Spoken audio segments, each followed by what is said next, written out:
Good morning, friends, followers, channel members. Hope you're all well. We are back in the Airbus A310, released, of course, during Microsoft Flight Simulator's 40th anniversary update, Mahan Air. And we're in Dubai this morning, in case you couldn't tell from the very distinctive terminal building design. We are not yet on VATSIM. I'm still not happy enough to take this aircraft on VATSIM until we're completely confident in what we're doing. When that day will come, who knows. But yes, here we are, Mahan Air, Airbus A310, and we're going up to Tehran. Flight time's around 1 hour and 40 minutes, so plenty of time to get on board and chat about the systems and things. I'm guessing some of you guys might even know how to fly this thing better than I do, just because completely unfamiliar. Nothing we will be doing on our flight today will of course be classed as real ops, so to speak. So operational flight plan is pinned in the chat as per usual if you are watching on YouTube, and of course for those of you on Twitch, good morning to you guys as well. Right, let's get on board and see if we can work our way around our Airbus A310. Now, the only way that I could even begin to think about flying this aircraft is just to go through the general things that you do for an A320, and then obviously there's just a few extra things and details that we need to do as well. Nick is grabbing a jam and toast tea early on in the stream. Hey Nick, how you doing, my friend? Hope you're well. So let's just come and see. We've got our aircraft currently on the ground power at the moment, so we want to just go through and set a few other things going. Let's start by getting our APU done. A couple of other things as well. So I'm going to go through kind of overhead flows as we would expect, and then we'll work our way through. So seatbelt signs are off, no smoking signs are on auto. Coming up here, that's all fine. And is there a good preset for the overhead? I'm just having a quick look to see if one was built in or not. Doesn't seem to be great, to be honest with you. Might have to just navigate that myself. Fair enough. So we've got the ideas there on nav, but we've also got to go and set those up in the box. So that's fine. We want the ground control on just here. As I say, we'll get APU started in a couple of moments. The nav logo lights should be on. Well, they were on 1 actually, so we'll leave those on. Leave those on 1. All of those turned on, turned off for now. External power, as we can see, is on. So let's have a look at the APU in a moment. Electrical power, obviously, as we can see, is there. The batteries are on. That's all fine. Let's come down. Wipers are off. Here's the APU master, which will start in a moment. And still in these early days, I love the fact that Airbus employed the lights out policy, which is what we're familiar to seeing in the Airbus A310, isn't it? So that's fine, that's fine, they're all good, everything's turned off. Right, well, I'm going to start loading our aircraft with the passengers, and we're going to get the APU bleed on. So GSX is going to be used for this, so we're going to request our boarding. Boarding requested. There we go. That'll take a while to get sorted anyway. Let's have a look then at the APU. So we're going to go APU master on, low fuel pump pressure there. That's okay. That will last for a couple of seconds, just as we do in the 320. Give it 3 seconds, and then the APU start. Good morning, Ginger Ninja 2L. Hey, Jess Davies, and hey, Patrick. Is it bank holiday in the UK, or am I on vacation? I normally stream during that. I'm very lucky, Patrick, in what I do. So I occasionally can get away with daytime streams as well, which is quite nice as well for people at the other side of the world who perhaps want to catch us at a more realistic time. Right, so APU should now be running. Let me just reset. I don't like this actual cabin view. I could do with resetting that. Let's get rid of that. Let's come off the doors page. We should see APU. Pilots boarding starting. Is the default page. Yeah, there we go. So hopefully that APU now, is the APU starting to fire up? There doesn't seem to be much happening there. What have I missed? Have I missed something with starting that up? Oh no, that's fine. APU is on. So now all we need to do is get the APU generator. Oh, the APU generator was on. Of course it was. So that's all well and good. And now the APU bleed, which is over here, isn't it? APU bleed is on. There we are. Right, so our APU is now also working in the aircraft, and we'll confirm this with the electrical systems. Although APU generator is 0, external power is fine. What am I missing? I'm missing something with our APU. Our APU doesn't appear to be, or unless it's because the external power is taking the load. I would have thought that would have been all done automatically. So the APU generator is on. APU is fine, and it's a veil. APU bleed is on. Oh, there we go. It just took a while. I was just being impatient. It's fine. Boarding starting. APU running. External power's connected. Ah. Good stuff. Right, let's go start setting up the box then for our flight today. As I say, we've not got VATSIM running at the moment, but we do have FSLTL live traffic on, just to give us a little bit of something. I'm just hoping that the frame rates hold themselves up as well, because sometimes that can be a bit of a pain. So we'll go check. We've got engines, air cycle, that's fine. Go to our menu page, go to the ACARS. We'll request the flight from SimBrief. There we go, that's all done. I can't remember what the standard cost index was for the 310. Can anyone remember? I think it was 40. So we'll start filling that up. Now that the APU is up and running, we've got APU bleed on. Let's tell the passengers they can start boarding as well, shall we? Cabin crew, we're ready to start boarding the aircraft now, so you can go ahead and open the doors. Thank you. Right, IRS is aligned, GPS primary is now in. Just clear the scratch pad messages. So cost index of 40. Cruise flight level 390 today. Our flight ID is India Romeo Mike. 62 or 062. Not quite sure why we need the 0 there. Yes, nav accuracy upgraded. Thank you. The wind's already been brought in. Temperature and tropos brought in. We'll leave those. Alternate today is where is the alternate? Is Oscar India Hotel. Don't know this part of the world, so I have no idea where that actually is. There we go. We don't need the alternate route, as we don't need that either. Brad Easy, good morning on Twitch, my friend. Hope you're well. Hey, Christian, good to see you. How are the Christmas decorations going, Christian? So that's fine. That's set up. Let me come to our flight plan page. So then, we are going to be looking at departing runway 30 right here in Dubai on the Davmo 4 Fox departure. Insert those. Let's just fill that out, and then at the other end, do I have to scroll all the way down to find find our destination? That's something they changed, isn't it? In the 320, the arrival destination's always at the bottom there. So what we're going to be doing, we're going to be landing ILS. Oh goodness, an ILS approach. The first flight I ever did in the A310 last week was a VOR approach. That was rather stupid for the first flight in the 310, wasn't it?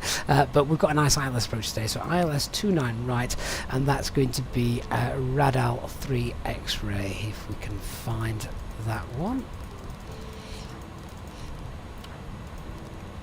Radar 3 X-ray.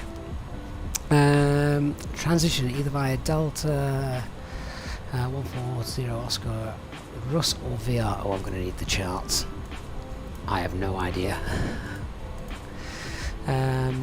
So the Radl 3 X-ray, which is coming in down here.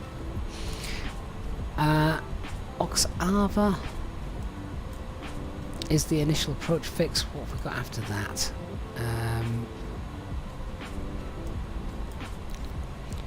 Oh, looks like VR could be one of them then. Victor Romeo up here. That would make sense actually after Oxava, and then we'll go to Victor Romeo and then in. What we could do is we could just leave it for the moment, insert that, and then see how that looks. Let's go onto the map page, just set the range a little longer, scroll through, we'll see what it looks like.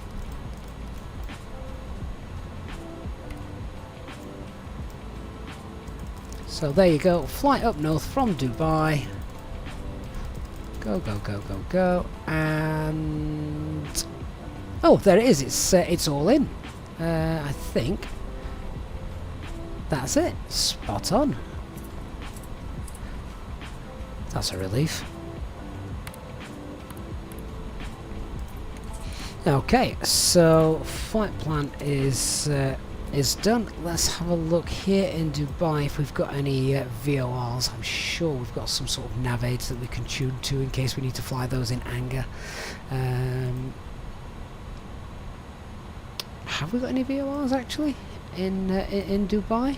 I have no idea. I'm just having a look to see if we've got anything given on the charts. There seems to be very, very little given on these charts, doesn't there, for Dubai? In fact, I can't believe that I can't see a single VOR or even NDBs. I mean, very technologically advanced in Dubai, of course, but I was expecting, well, I was certainly expecting something. Looks like there's nothing that we need. Okay, if that's the case, that's fine. Ginger, this is just the default Dubai, handcrafted, of course, by Azobo. So that's all done and fine. Let's have a look then at the init B page. So we'll fill this out based on the operational flight plan. In fact, we need to go and load everything anyway, don't we? Because we have to do this manually in the A310. So let's just find the weights and balance page here. So what have we got? We've got a payload of just under 16 tons. So I'm going to use, well, we can throw as many passengers as we want on here. We need to give them a bit of cargo, don't we? So let's use that. So I'm trying to get this value up to our operational flight plan value, which is around 15,855.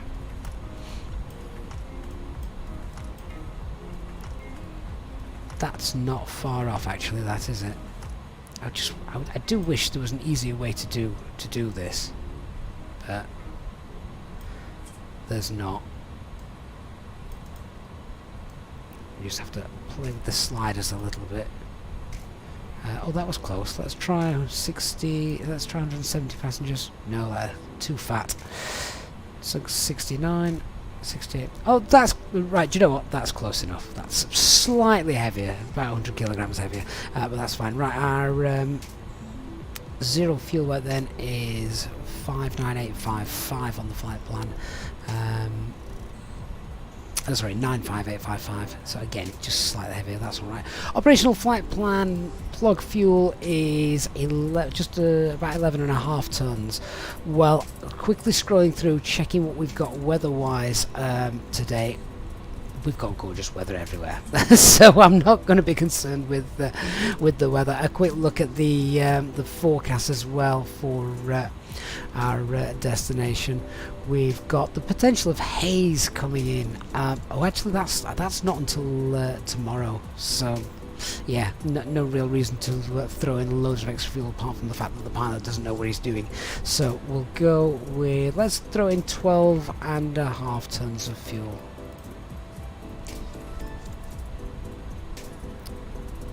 Oh, sliders are an absolute pain, aren't they? I bet they're great if using an Xbox controller, but I'm trying to use a mouse. It's just a nightmare. 12.5 tons. There we go. Right, so that's now all set. Let's click apply. That's now loaded. That's what we've got. So our centre of gravity is 28.5, which is 0.3 up. And let's go and pop in all our information into the init B page. Hey Willie, how you doing, mate? Good to see you as always. We're all in the 310, are we? Well, yeah, HD's in the 310 stream as well. And I want to try and do at least one a week at the moment, and I have time as well. And plus, doing a morning stream, it makes sense to fly in the Middle East at this time of day. So yeah. Right. So what have we got? Our alternate fuel is going to be let's call that 2.4 tons. Block fuel is 12.5. Our CFG was, what was it, 28.5, yes.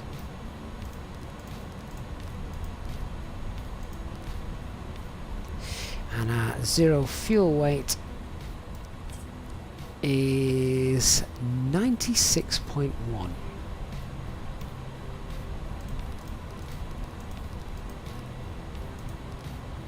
That gives us a takeoff weight then of 108.2 tons.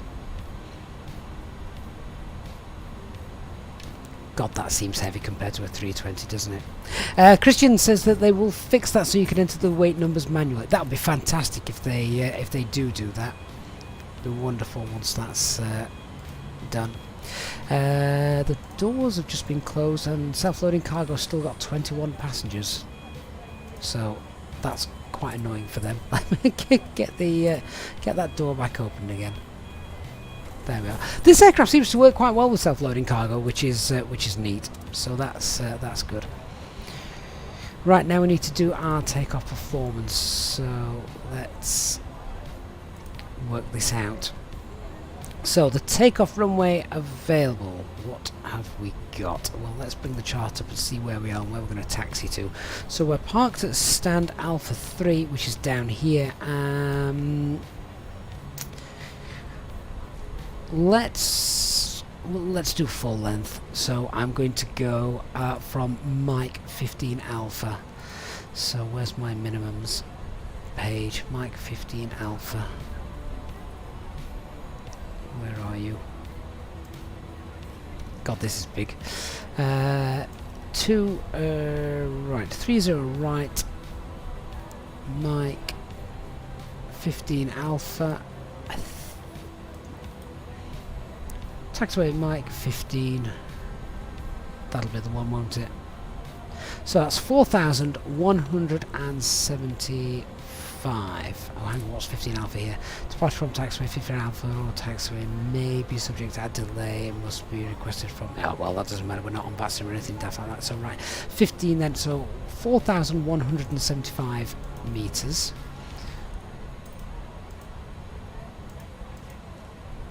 The surface is dry.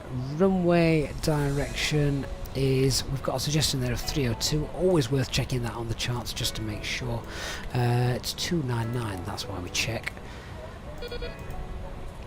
And then I've not got any weather actually for us today.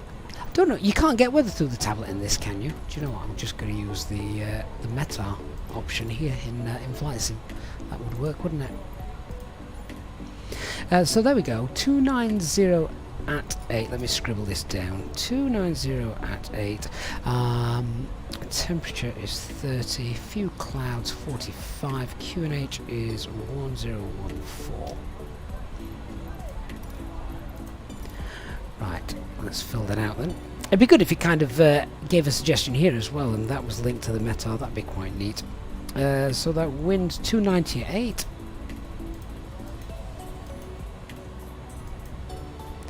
Temperature was 30 degrees. Try again.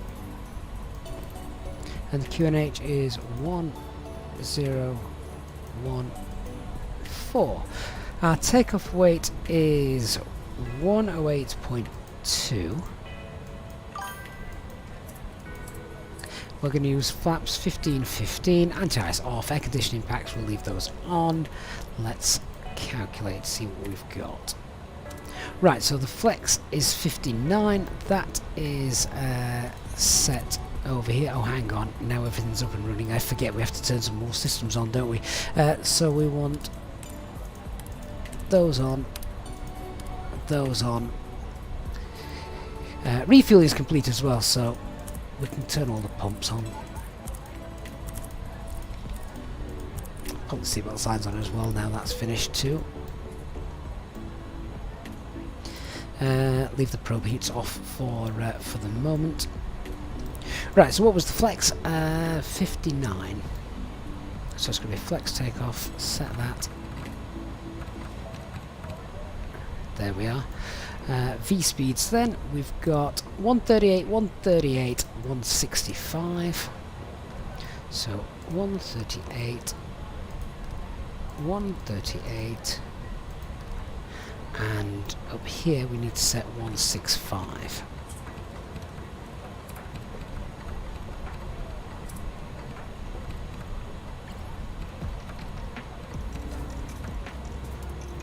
And that should then bring that in. Yeah, so from the FCU that's done. So we've got F speeds 147, so that's 184. Clean is 208.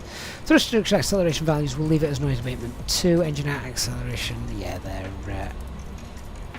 they're fine. That's all set up. Don't need to worry about the approach just yet. So I think everything then now in the box has all been set up. We've got a secondary flight plan. Does this actually work, the secondary flight plan in this? Oh, so it does. So it does. Nice. Okay, that's quite neat. Well, we've copied the active. If anything goes bang, I'm not going to do real ops and engine out procedures and all that stuff. Not in the 310. But yeah, if anything goes bang, we'll just continue straight out. It's going to be standard, isn't it? Because we're going straight out over the sea. There's no terrain to worry about as we depart, so that's going to be fine.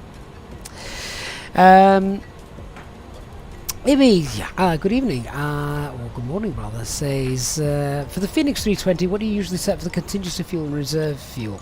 That's all worked out and calculated for you on your operational flight plan.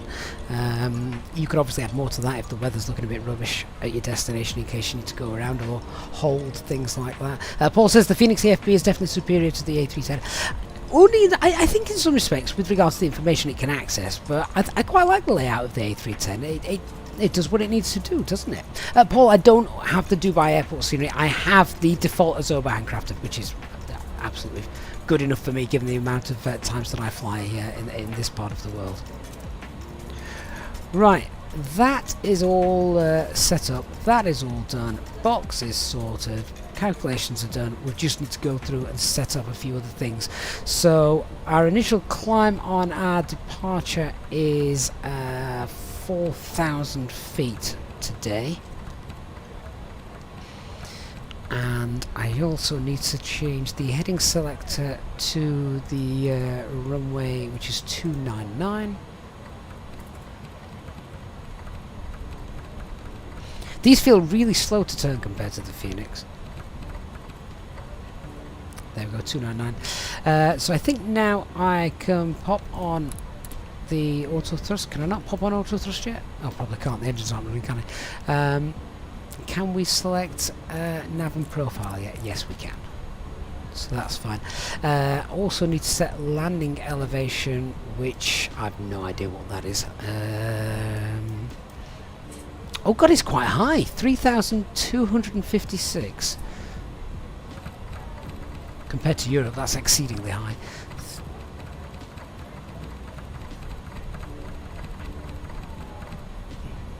There we go. Okay, so that's all set. I think we're done with the doors. So let's Let's close those. I also think, looking at everything, boarding is complete. So close those. We'll get rid of the external power.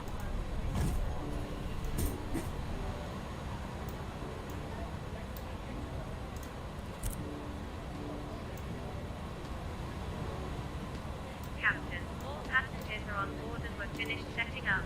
Doors are also now closed. That's great, thank you. At some point, it would be nice to get the charts, wouldn't it? So we can see what's happening as well. I'll set the QNH. I'll cheat. I'll press B. QNH 1014. That's all set.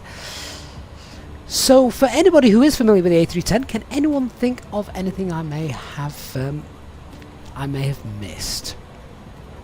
Scotty, good morning. Kittrick Farmer, good morning to you as well.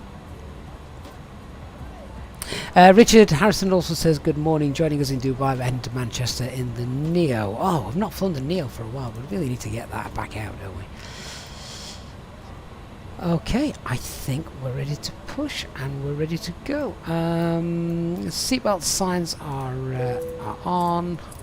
Just trying to think if there's anything else that we've not done. I don't think so.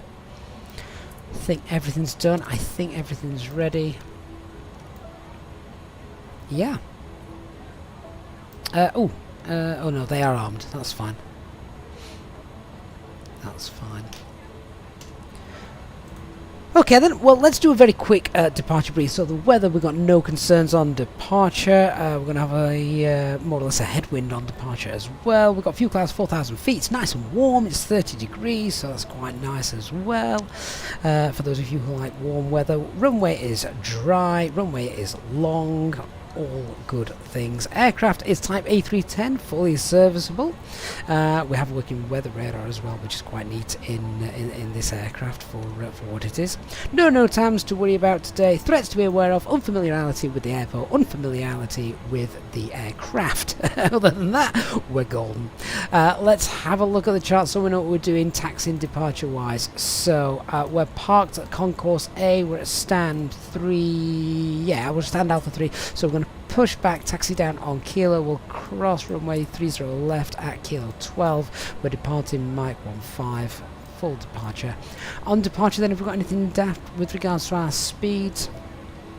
So we have a max speed restrictions going up 119 to 20.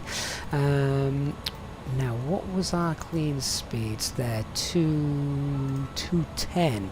Okay. Now we can pre-select that in the A310, can't we? Sorry, in the A320. Not sure if you're able to do that in. Oh, hang on. We might be able to do it there then.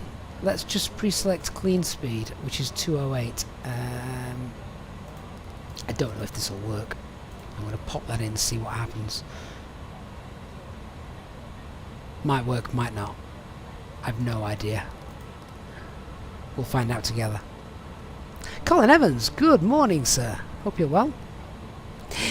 Just before we get going then, guys, if you could do us a huge favour, if you haven't liked the stream, please do. It helps other people to find the channel as well, which when we're flying something brand new is always good fun. Hey, Bravo623, good morning to you. Any tips on setting the Thrustmaster throttle in the flight pad? Your throttle doesn't seem to line up correctly. Bravo, let's get Pushback and we'll discuss that. But it sounds like you're trying to get your hardware to look like it does in the simulator, and that is not what you want to do. So yeah, well, let's get airborne, and then we'll discuss that. Ladies and gentlemen, at the flight deck, this is your captain speaking. My name is Gavin, and I'd like to welcome you on board this Airbus A320 aircraft. Or A310 even. Today should be as scheduled, and we're not anticipating any delays or any bad weather, so we should have a nice, pleasant, safe flight for you. In the next few minutes or so, we'd like you to get yourself seated, sat down safely with your seatbelts fastened, and make sure the others get clear so that our cabin crew will go out seating other fellow passengers. The ground crew are nearly finishing loading everything into the aircraft, so we look forward to a safe and pleasant flight with you today, and we thank you for choosing to fly with the GSX. Thank you. GSX is just having a moment, so I've just reset it, and we'll get the pushback underway.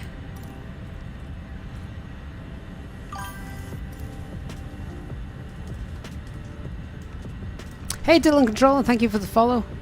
And to Thomas Tommy 17 as well on Twitch. Good morning to you.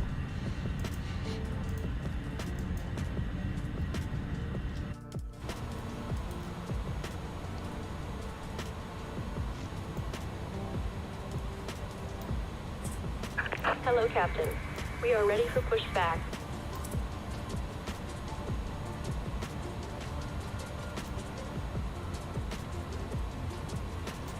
Dylan Controller is a bit windy today. It's not too bad. It's 290 at 8, so it's really only 8 knots.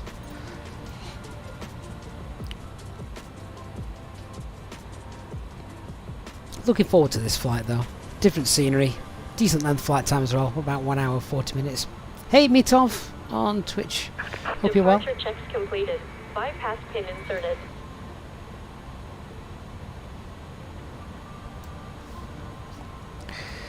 So just before we go, they're doing the final things. Let me make sure I've done what we need to do with the checklist. So cockpit preparation is completed. The signs are on an auto. Fuel quantity is... where's the fuel? Okay, well, if I can't find it on the instruments, it will be here on the cam if we find it. 12.4, yep, that's good. Navigation is all checked, all set up. Landing elevation is set, altimeter is done. Brake and anti-skid should be on and normal. I have no idea where that is. There it is. Yep, that's fine.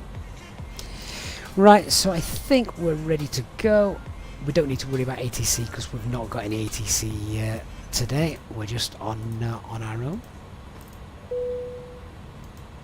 Cabin crew, please land on cross-check.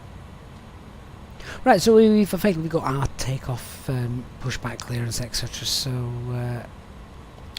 let's get the beacon lights on. We want to set the transponder on. Beacon lights, transponder, acupressure is in the green. We're pushing back, tail to the right. Let's just continue the checklist below the line. Windows and doors are closed and armed. We need to check that on the screen. Yep, slide. They're fine, so that's all done. Beacon light is on, parking brake is on. Okay, let's release the parking brake. Oh, hang on, we can't release the parking brake until I've told them where we're actually going. Release parking brake. Okay, now we'll release the parking brakes. Commencing push. All engines clear. Start at will. Okay, so back we go. We should check. Oh, it doesn't tell us anything about the nose wheel steering, but that's fair enough. So we're going to go to ignition, and we're going to start. Controversially, let's start engine number 2.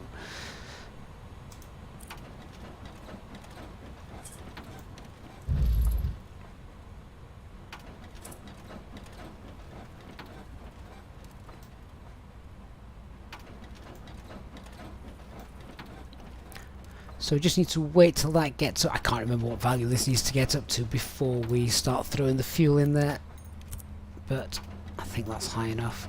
I should get a good light. Meetup on Twitch says, watch the flare edit video yesterday, seems to have really helped. Fantastic, that's great news. You now please direct your attention to the monitors and cabin crew as we review the emergency procedures. There are 6 emergency exits on this A320 Neo. Please take a minute to locate the one closest to you and note that it may be behind. I think we need a new sound pack for the A310.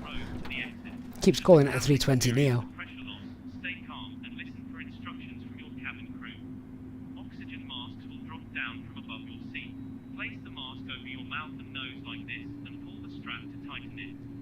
If you are travelling with children, ensure you put your own mask on first. Fantastic textures on these wings. The inner builds team have done a grand job, I think. Leave all your carry-on luggage and items behind. Light rafts are located beneath your seat. Emergency lighting in the floor will guide you to your nearest exit. We now ask that your carry-on luggage is stowed away safely during the flight.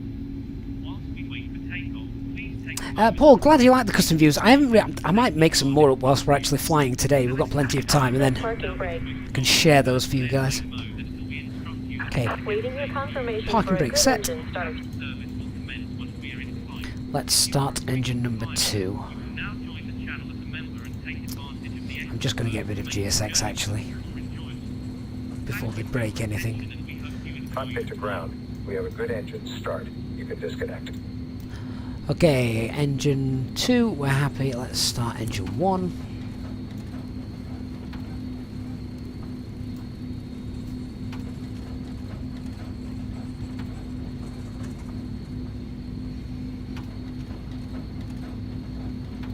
Just watching the N2 rise, get to about, I think it's around 17, but don't quote me on that. Unlocking gear.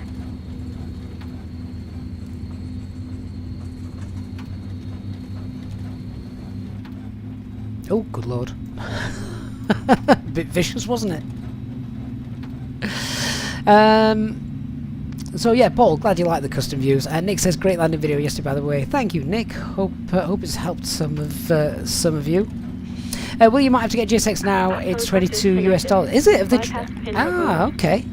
25% off. That'll be a Black Friday thing, won't it? Right is clear.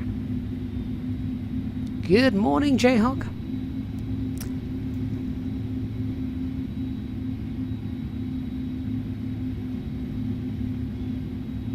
Right, engine number 1 looks all to be sorted as well. So when we're happy with the engines, we're going to go to ignition off. Does my thrustmaster side thing work on this? Oh, it does. Oh, that's quite neat. Didn't realise that. Ah, the hardware works. Wonderful. Okay, so ignition can come off. And we can also get rid of the APU bleed, don't need that. APU master, that can come off. We'll get the probe heats all on. Window heaters, get those on as well. Not manual in the 320, in the 310 like they are the 320.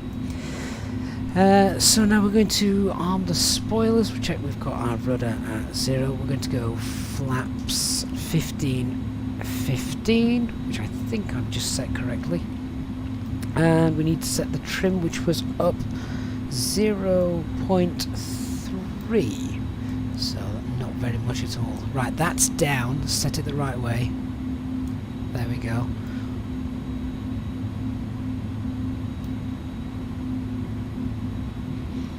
Flaps 15 and 15.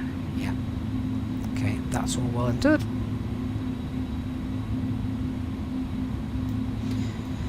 Think we're ready to go then, aren't we?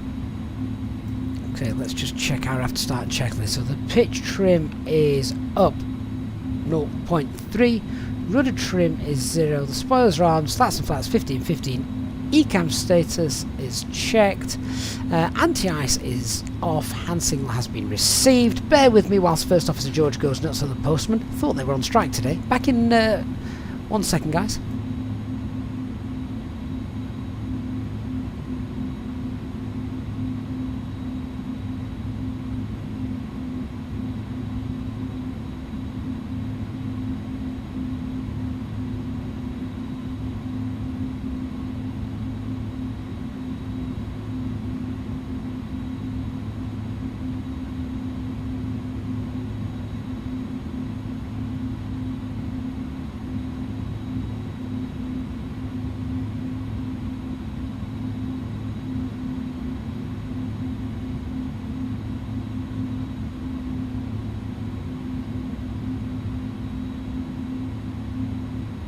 Hey guys, sorry about that. Right, we're back. Royal Mail may be on strike, but the couriers aren't. Okay, let's taxi. We know where we're going. We've briefed the taxi. Let's get our taxi lights turned on. So taxi's on. We can now get the auto... why can't I get the auto throttle on? What am I missing? On.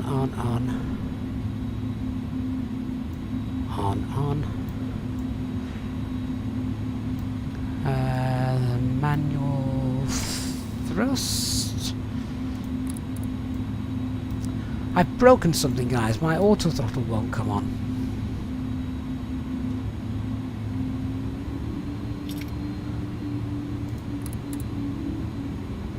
What have I broken? Who can who can help me out here? I've got something that's not working.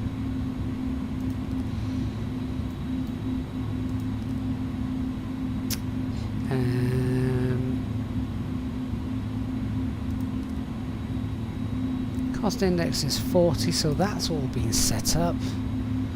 Cruise flight levels in. Ooh, right, first snag, guys. This is why I'm not flying on VATSIM just yet. Chris, is the parking brake on? It is. Can you not set it with the parking brake on? Let's see. Let's remove the parking brake. Auto thrust still will not work. Craig says he thinks it comes on when you press toga. Is that right? I didn't think that was the case. It might be. Might be. If not, if things don't work, we're planning a flex takeoff. If it doesn't work, I'm definitely just going to go toga, and then we'll see if we can troubleshoot in flight. Okay, let's go. We'll do a quick flight control check. So we've got full left, full right. Oh God, we're moving. Hang on, put that parking brake back on. We've got full up, full down, and check out rudder. Pedals are working. Yeah, full right, full left. That's fine. Okay, that's been done. So let's do our before takeoff checklist. Flight control's been checked, departure briefing is confirmed, flat slaps 15, performance and FMA. So we've got armed, we've got P profile climb and nav. It's going to be a flex of 59, 4000 blue. Takeoff config. Let's do that. That's down here, isn't it? I can't see that because of the sun. Where is it? It's on the pedestal, isn't it? There. Oh, we have to press and hold it, not like the 320. Hang on. Press and hold. TO config test is normal. That's good. And the transponder is set. All right. Let's taxi. Taxi light is on. Let's go.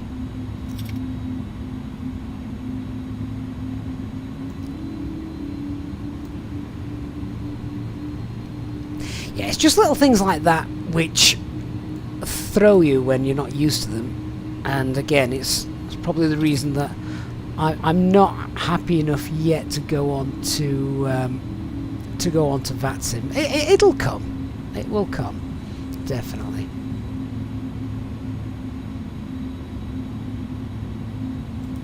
Let's make sure we take the right turn now.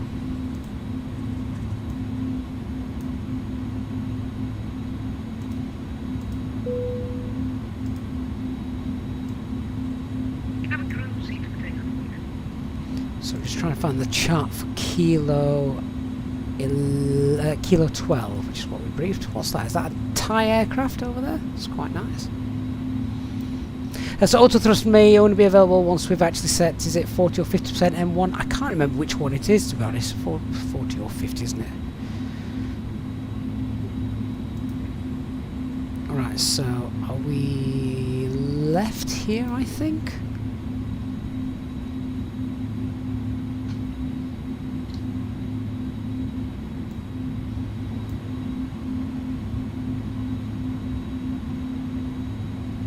And then to the right.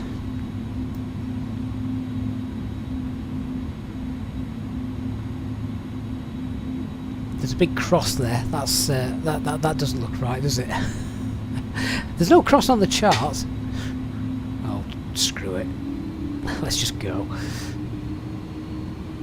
Kidrick, that's right. No VATSIM, so I've got FSLTN on just to give us a bit of something. Anthony, thank you for that, Anth. Hope you're well. There's a big X on the taxiway that I'm going to take.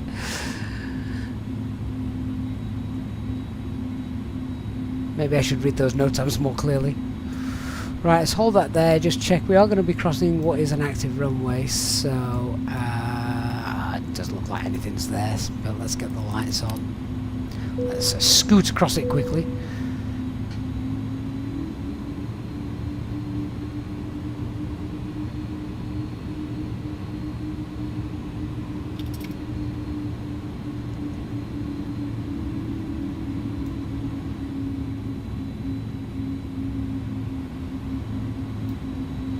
And then we're just straight ahead here. We'll get ourselves lined up. But yeah, my auto thrust won't come on. I thought you could set auto thrust on the ground. I really did. We'll wait and see. We'll wait and see. Could be wrong. Right, we've got no ATC, we've got no other aircraft, so let's just continue to roll onto the runway. We'll get our lights all turned on.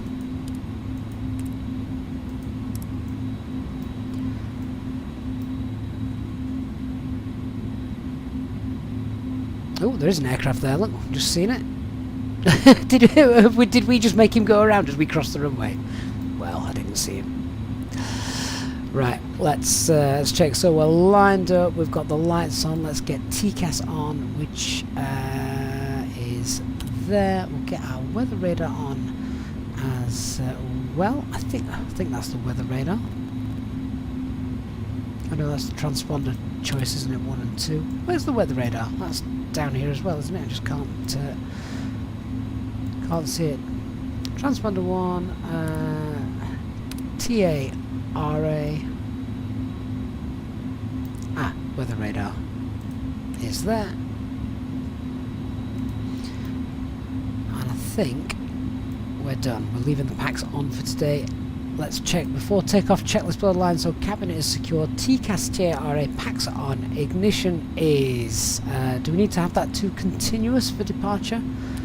There, so continuous. And anti-ice is off. Okay, right. Let's go. So on the toe brakes, I'm going to set 50% N1. I say I can't remember, it's 40 or 50, so I'll go with 50. And then we'll hit the toggle button, and hopefully the auto thrust will spring to life.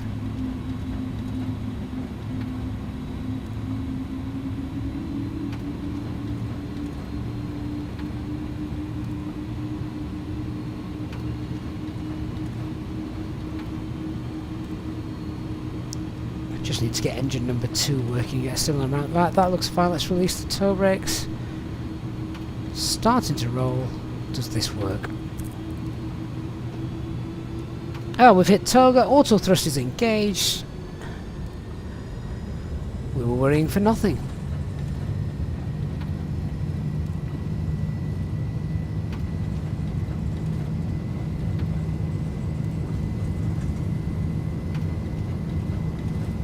So a slight wind from the left. We've had 100 knots. That's fine. V1. Rotate.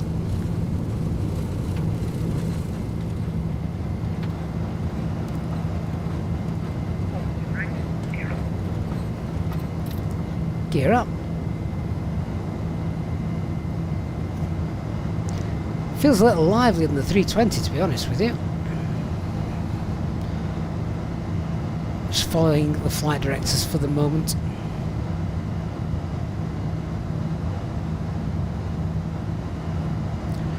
Profile climb.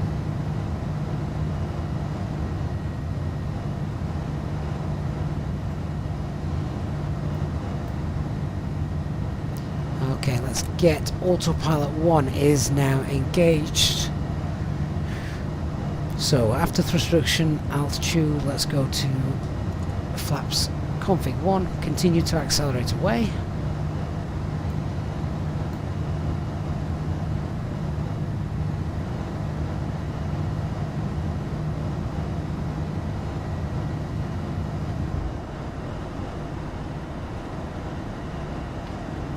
That's the view we want to Dubai as we depart, isn't it?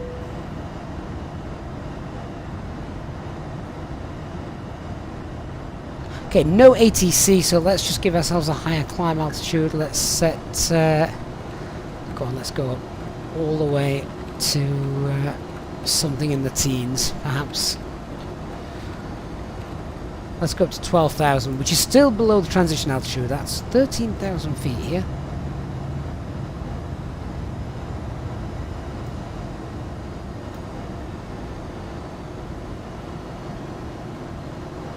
It's actually holding the speed constraints. Look, it's got up to 180, which there was a constraint here. There we can see the final constraint there is 220. So, leaving it all, it works very much like the 320 in manage mode. Doing a cracking job. So, let's go with level change now, as we now have speed, altitude blue,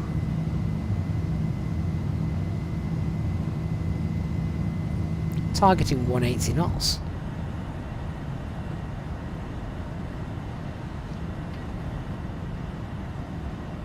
Well, look at the wake in the boat down there, that's quite neat.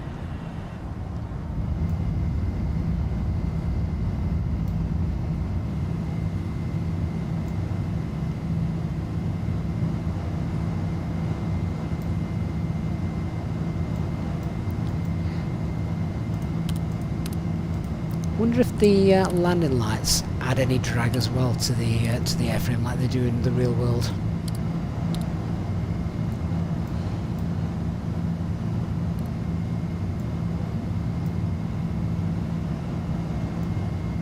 Let's ding our cabin crew so they can start prepping service for you. Ladies and gentlemen, we'll shortly begin our cabin service as we continue to climb to our cruising altitude. You may now use your electronic devices. Rechargeable battery packs are also available to purchase from our cabin crew.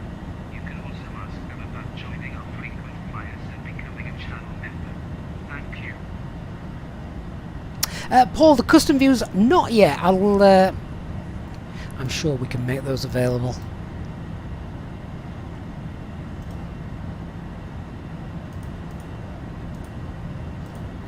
And that's it, we're on our way. I'll tell you what I didn't do. Didn't start the timer, did I? Where is the chrono in this thing? Is that it? There we go. Right, we've passed 10,000 feet. Let's go to... well, I want to go to manage mode. There we go. So that's gone to preset, which we're now in economy climb. So we're starting to accelerate away. That's it. Finally, we're now above S-speed. Now we've done that. Let's clean up. So spoilers are deployed. We're now config 0. We're also at 12,000 feet. I think we're going to be we're going to have no problems getting up to our cruising altitude today, which is going to be flight level 390, was it? Yeah, flight level 390. So let's wind that all the way up. I do find this takes a long time to wind.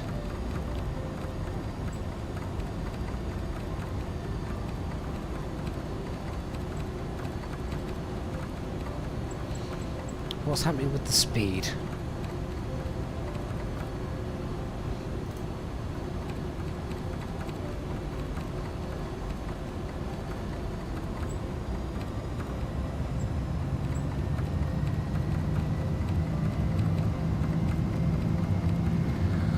Oh, I'm getting cramp in my finger doing this.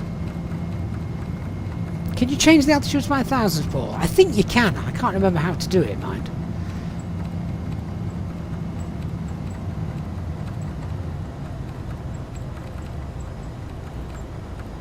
There, done it. Right, profile climb, profile thrust, and nav. Kidrick, I am still flying using a side stick, yes, yeah. George, if you press the altitude knob in once you get the increasement in thousands. Ah, okay.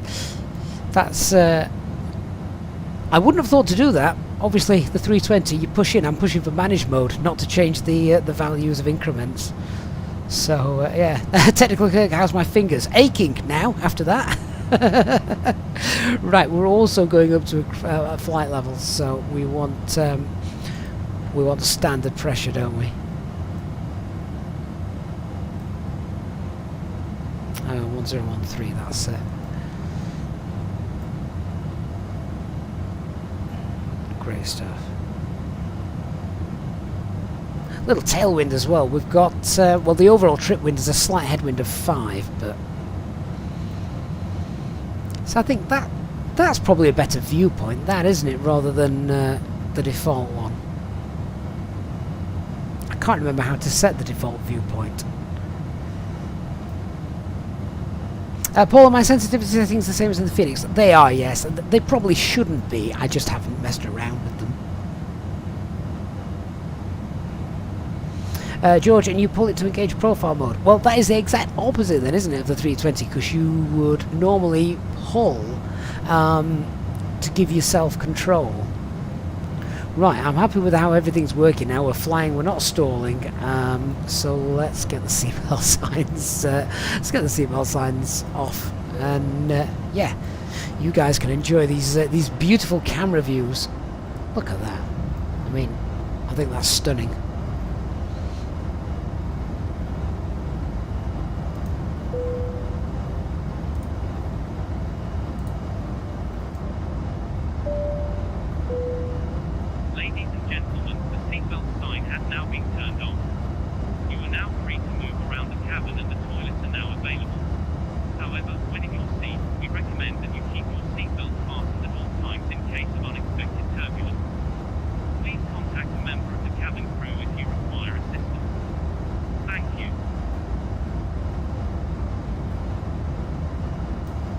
Tell you what I have missed out on whilst doing this flight. What's happening in the football, guys? The 10 o'clock kickoff. I can't even remember who it is. But it's quite a big day today, isn't it? Isn't today the day that Brazil play? Another one of the big hitters play as well. Oh, Germany yesterday against Japan. What a game! I think I cheered more for Japan than I did England. It was incredible stuff. Thomas, thank you for subscribing as well. Technical Kirk says he's really enjoying the A322 tutorials. I'm glad to hear that, Kirk. Hope you're finding them useful. It says, learning as he goes, our approaches are still confusing. I can understand why. That they shouldn't be, but I do understand why. But there is there are a couple of tutorials on the channel regarding those, so check those out and hopefully we'll help clear those up for you. Also doing butter landings, he says usually his landings are between minus 200 and 300 FPM. Do you know, Kirk, there is nothing wrong with that. 200, 300, no, you won't break anything. Passengers are happy with that. The cabin crew aren't going to smash things. Yeah, it's anything between kind of like 100 to, well, anywhere between 100 and 400 are acceptable. You don't start to get that dreaded load 15 report, which is an automatic printout that happens when the aircraft detects a harsh heavy landing. You don't get that until you're pushing around 600 feet per minute. So yeah, don't worry about 200, 300. Perfectly acceptable. God knows what I'm going to land this at later on today. Paul, it's Switzerland and Cameroon. Oh, I can understand why it's 0-0. Kirk, yeah, ILS is definitely simpler. Ori, hello to you. Hope you're well. Paul says, good to see the Asian teams doing well in the World Cup. Hopefully Australia can bounce back in the next game. What was the game that I watched?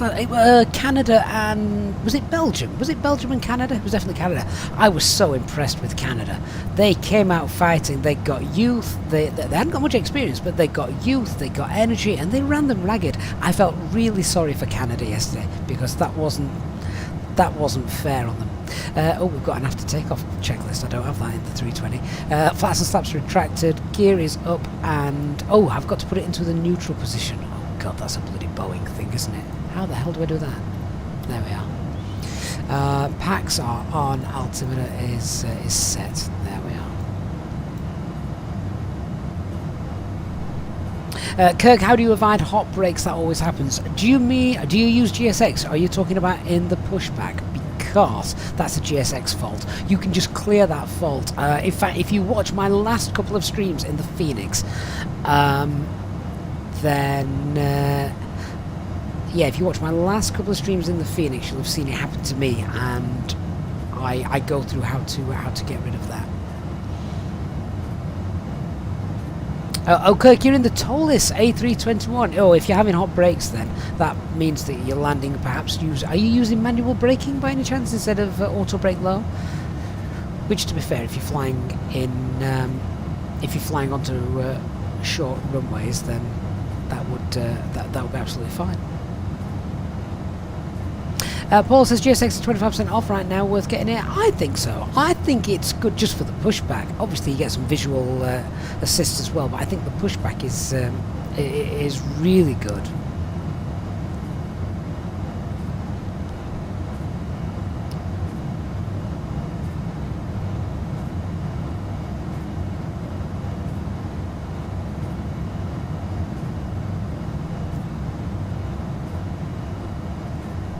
So just checking out where we're flying, making sure that we're all good. The TAT is in icing range. It is indeed, but we've got no clouds.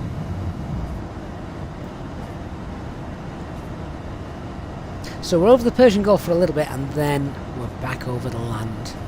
Dark Fury, good morning, sir. How the devil are you?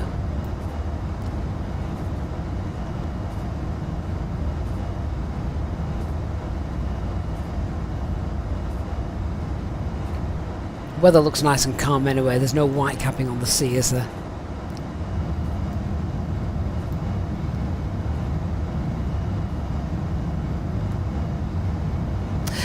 So let me just cycle through the custom views at the minute. So we've got 1, 2, 3, 4, 5, 6, 7.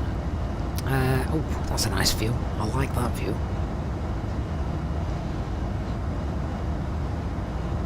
Anth, how do you get a activation key for GSX? You have to buy it, Anth, and then it should be emailed to you.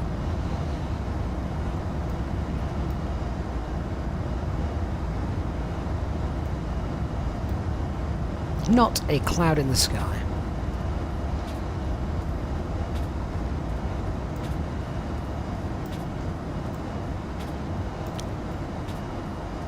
I love how big those wings are on the 310 compared to our little 320. Felix, if you don't already know, for the fly-by-wire they are now final approach doesn't work, so you have to use nav FPA. Yeah, that is true, and there is a video on the channel explaining how to do exactly that, because quite right, because final approach mode doesn't work, you do need to use nav FPA, quite right. Which is absolutely fine, you can do that. So just setting a few other custom views whilst we're here. A little bit of engine heat blur.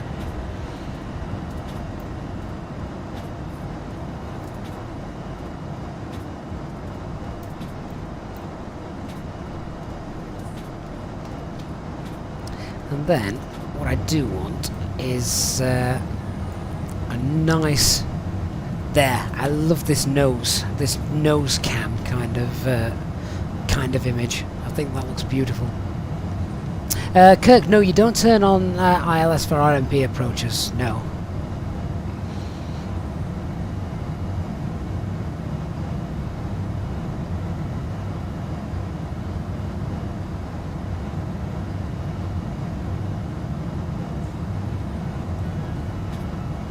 Right, how are we doing with our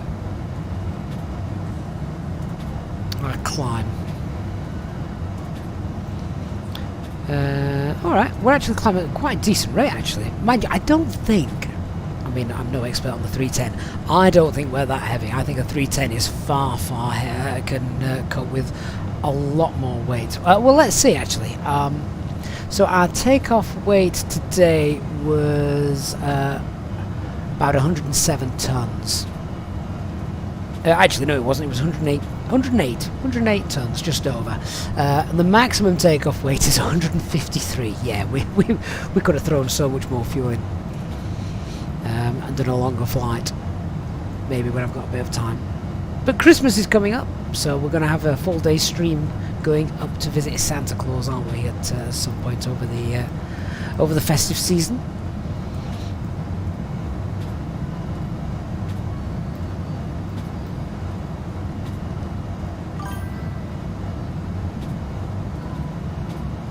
Paul says hopefully they'll release the patch for the A310 soon. I keep seeing stuff about that. It's in beta at the moment, isn't it?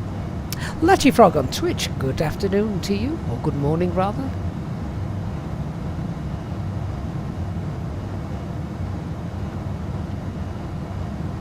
Felix, you're not quite sure what I mean by green dots. Green dot is a very Airbus term. It is the best lift to drag ratio speed. In fact, you can see it. It's literally marked. It's called green dot because that is exactly what it's marked by. So that is our best lift to drag ratio speed. It also known as clean speed. So the speed of which you retract the flaps on takeoff.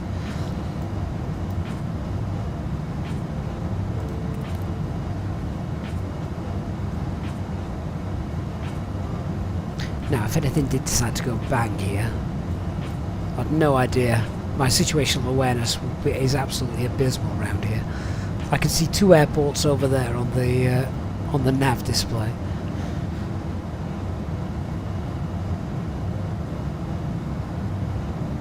Otto, is there a problem with the A310 and the aircraft user interface model? Saw the same issue with HD Stream on the over. Oh, you mean on the banner at the top? Yeah, I don't know what's going on with that. It's obviously got a strange, some strange config. It'll just be something that needs changing in the config file, but that may be beyond me. Right, 1,000 feet to go.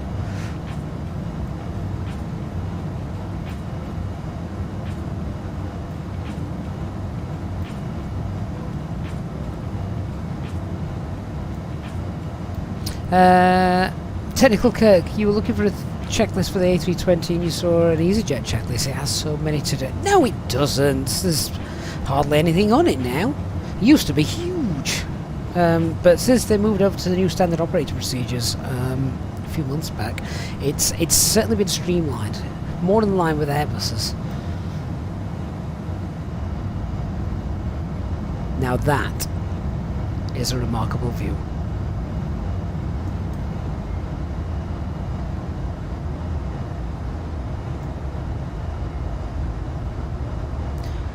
Right, I can just hear the engine pitch change. That means we've obviously reached our cruising altitude. There we go, flight level 390. So, with our TCAS, do we set it to below? Do we have anything like that on here? Oh, here we go. There we go. Set that to below. All done. Wonderful.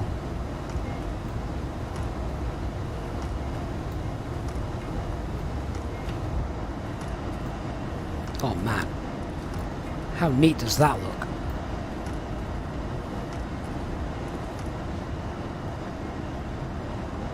It's just the desert textures, isn't it? It's beautiful.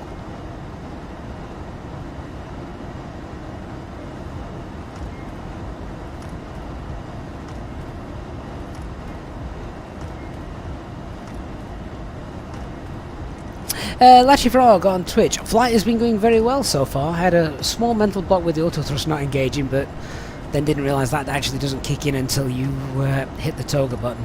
But no, all is well.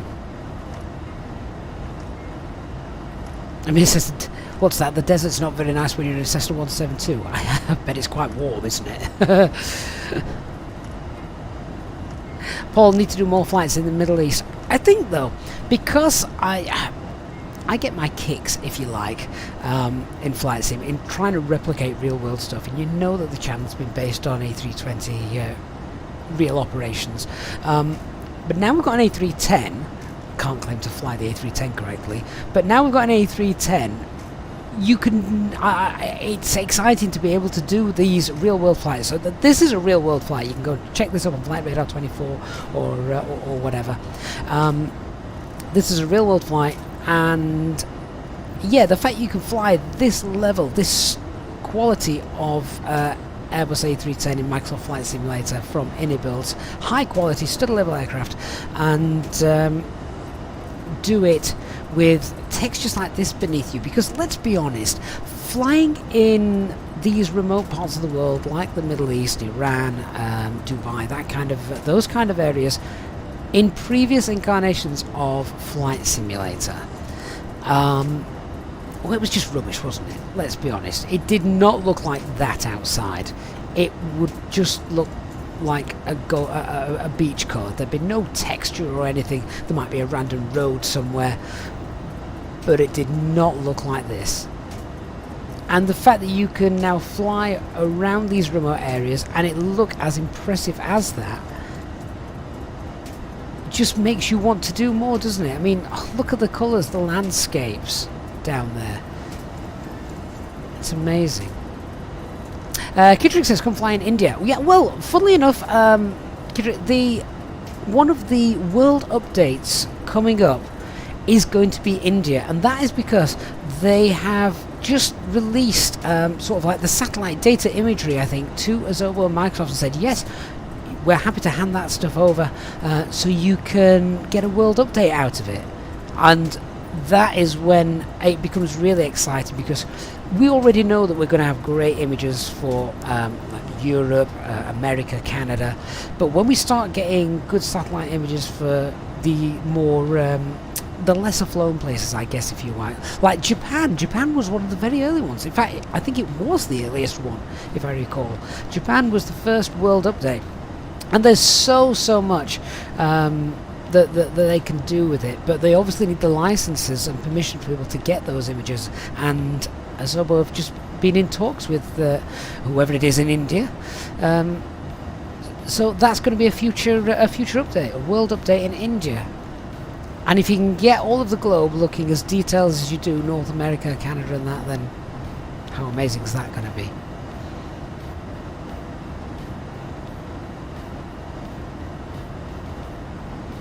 Blue Ground PC says, once we get enough good PCs, it'll be really satisfying to have 60 FPS flying into Heathrow on ultra settings. That's the thing, isn't it? They don't come cheap. Technical Kirk says, fly in the Philippines sometimes. Most of the airports there are on have RMP approaches with a few ILS. Yeah, honestly, RMP approaches are fine as long as you can see the runway, because you can't auto land with them. But yeah, they're really good. I'm loving this view. I could sit and watch this view for hours.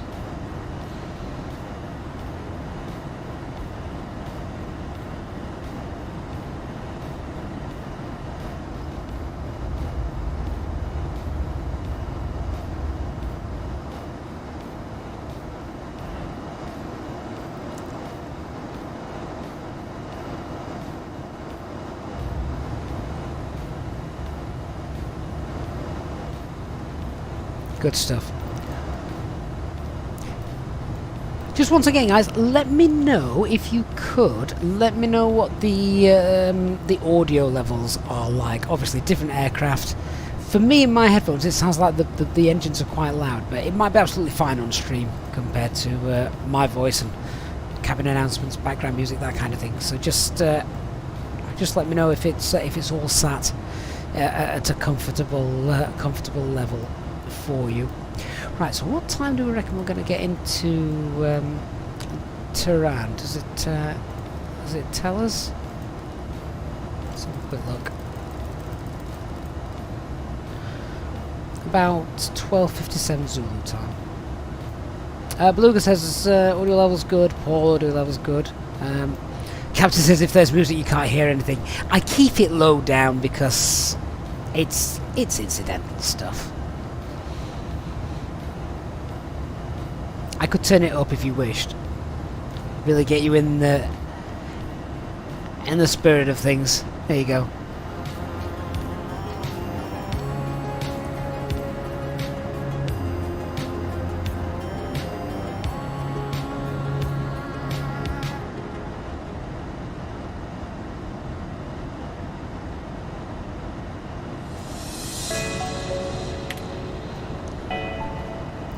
Don't want to leave it that loud all the way through. Beluga says, talking about FPS, that's frames per second, not feet per minute. Says anything below 25 FPS feels like it. Oh, Beluga on PC, you never played Flight Sim 95, did you? We dreamed of 25 FPS. We used to land with about 9. Captain Oatmeal. Now we're cooking with fire. Did you like that? I just find it extremely relaxing. Just sat, a little bit of background music, and well, views like this.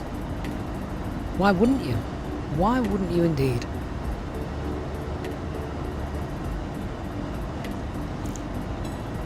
And is 60 FPS good? 60 is more than adequate for a flight simulator. Absolutely it is, yeah.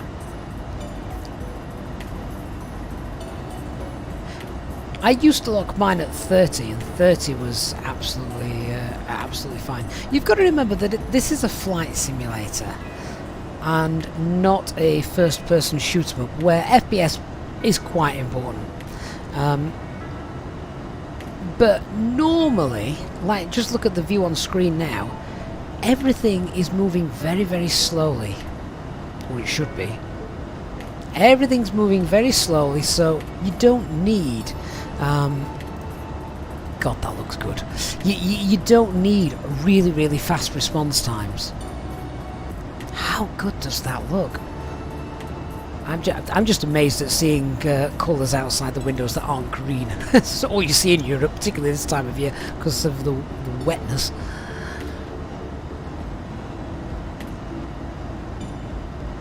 Hey Dreeny, you're watching from school right now. Let everyone get an education. How not to fly an Airbus 310. Oh, Paul, you definitely do not need 100 FPS. You wouldn't notice a difference, would you? If this was running... I don't know what this is running at now. Daft check. This is running around 41... it's jumping around, but anywhere between 38, 41, 42. If this was running at 60, I doubt I would actually be able to tell the difference, because we're at 39,000 feet. Everything's moving so slowly beneath us. You'd probably need better FPS when flying in VR, and that's just for eye comfort, really.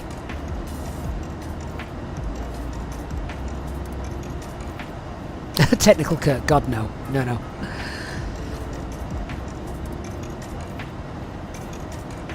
A little village or settlement down there.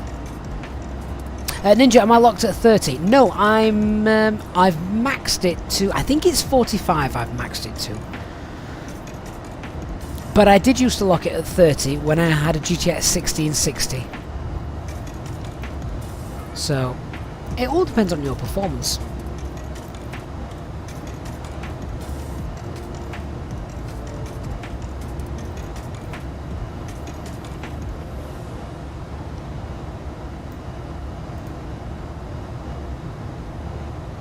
Right, well, I have absolutely no idea where we are. I should probably do some sort of fuel checks and situational awareness, that kind of thing. So, should we have a look at that? I'm going to need Navigraph to sort this out, because I don't have... that is one of the great things in the tablet in the Phoenix. So we're coming up to Solak. Let's get the charts up and have a look.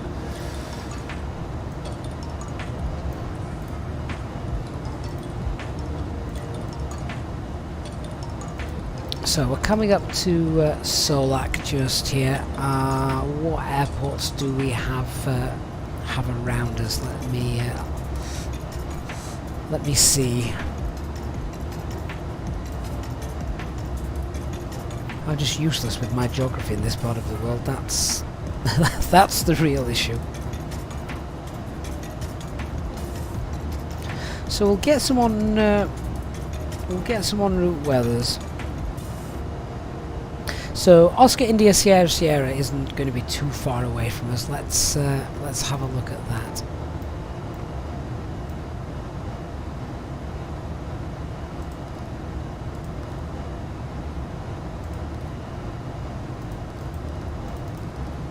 Oh, let's pop it in right.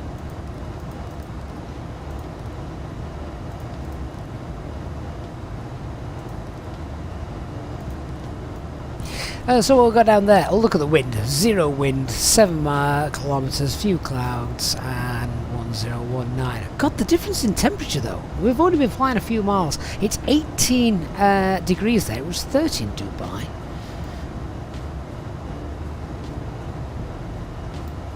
Beluga says his friend plays Fortnite with 450 FPS, but you can't tell the difference between 60 and 450.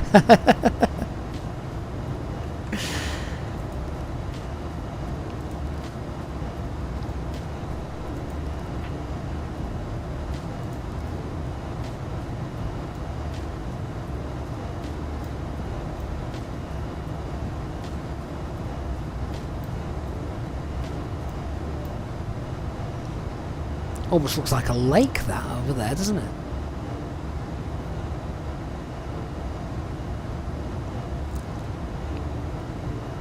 Hamdreza says Oscar Indy Sierra is Shiraz. You see, this is what I need when I'm flying in parts of the world of which I've got absolutely no local knowledge or situational awareness. I need you. I need the local guys to sort that out for us and let me know where it is. I'm presuming just because it said international at the end of the airport that I can get a 330 in there. Willie says if you want a good challenge, try out the gliders. Really relaxing once you get the hang of it. Willie, I did when they first came out. I thought, oh, I've got half an hour, I'll just spend a bit of time and see how that is. Anyway, 2 hours later, I got in so much trouble. I was like, yeah, I'm only going to be half an hour. 2 hours later, I'm still there gliding away over the Australian Alps.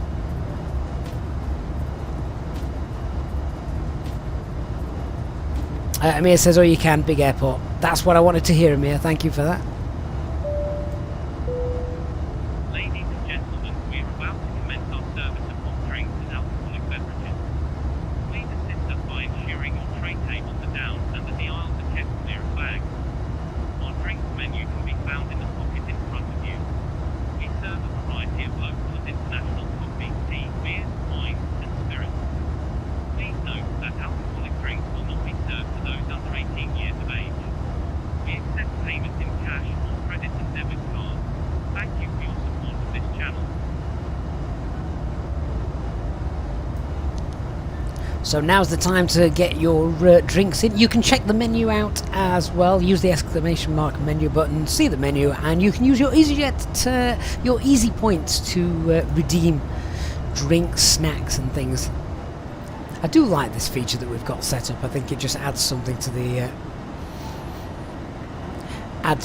stream. Gives you stuff to do as well, doesn't it?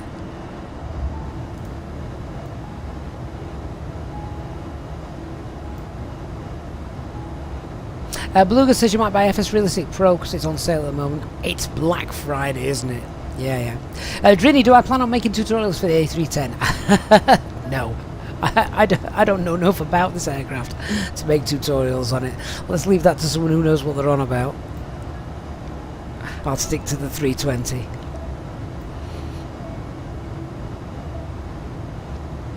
Right, so I'm thinking we should be on the ground at about 1 o'clock, I think.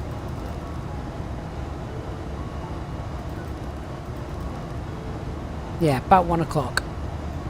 That's local time, so that's an hour and 15 minutes. An hour and 15 minutes to sit, chat, relax, and work out how to land this damn thing. Kittrick, yeah, you can have Easy Points in Mahan Air. They refer to the channel name, not the airline I'm flying.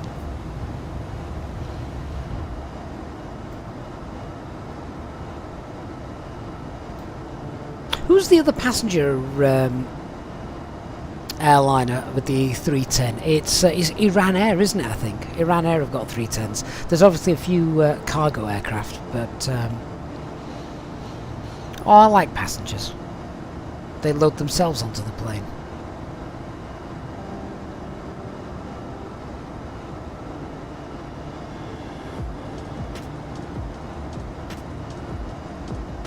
Berex, have I tried the walking mode on it? Again, I've messed around with it. I haven't gone too in depth with it.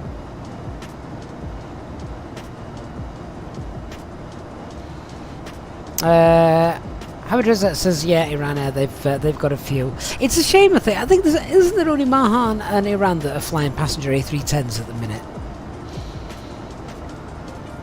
Seb, I don't think any North Korean airlines have got a 310. I could be wrong. I could be wrong, but it's not what none that I know of. Adrian, would I fly the 310 if I had the chance? I'd probably have to be in Iran though, wouldn't I? Right, I can see an airport bang beneath us. No idea where that is, but I can see an airport and what looks to be a rather reddish kind of area down there. That's weird. Strange place for a town and settlement this, because there appears to be no river, and obviously, as we know just from local human history and geography, towns and cities usually base themselves on rivers. Now, having said that, this could be one. This could be one.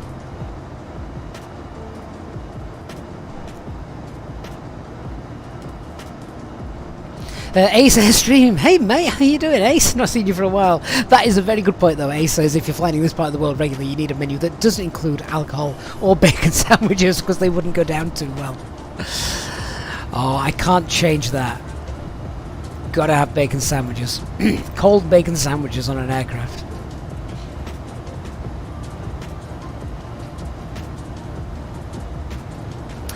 Beluga, would you rather say you flew 200 people across the continent, or you flew 200 UPS parcels across the continent? Yeah, exactly. Yeah, it's just makes it a bit more interesting, doesn't it, when there's other people involved.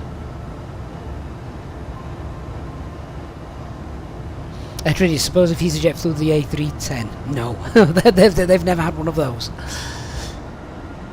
Last time I did do these flights in this part of the world, there was lots of high-level cloud, which kind of ruined the FPS. High-level cloud just messes it up for some reason. Something else I think they need to finish.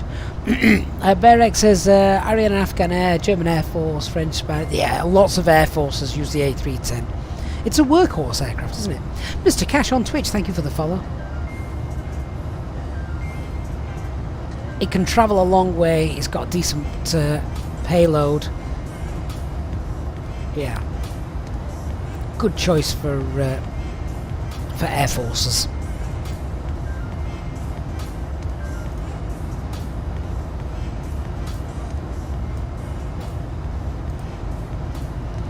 So is it still 0-0 in the Swiss World Cup game?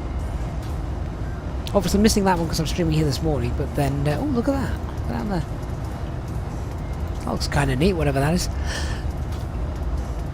Definitely want to get on board with the next game, which is at 1 o'clock. I do love it when there's 4 games a day on. For someone who does like football, I could quite happily watch all of them.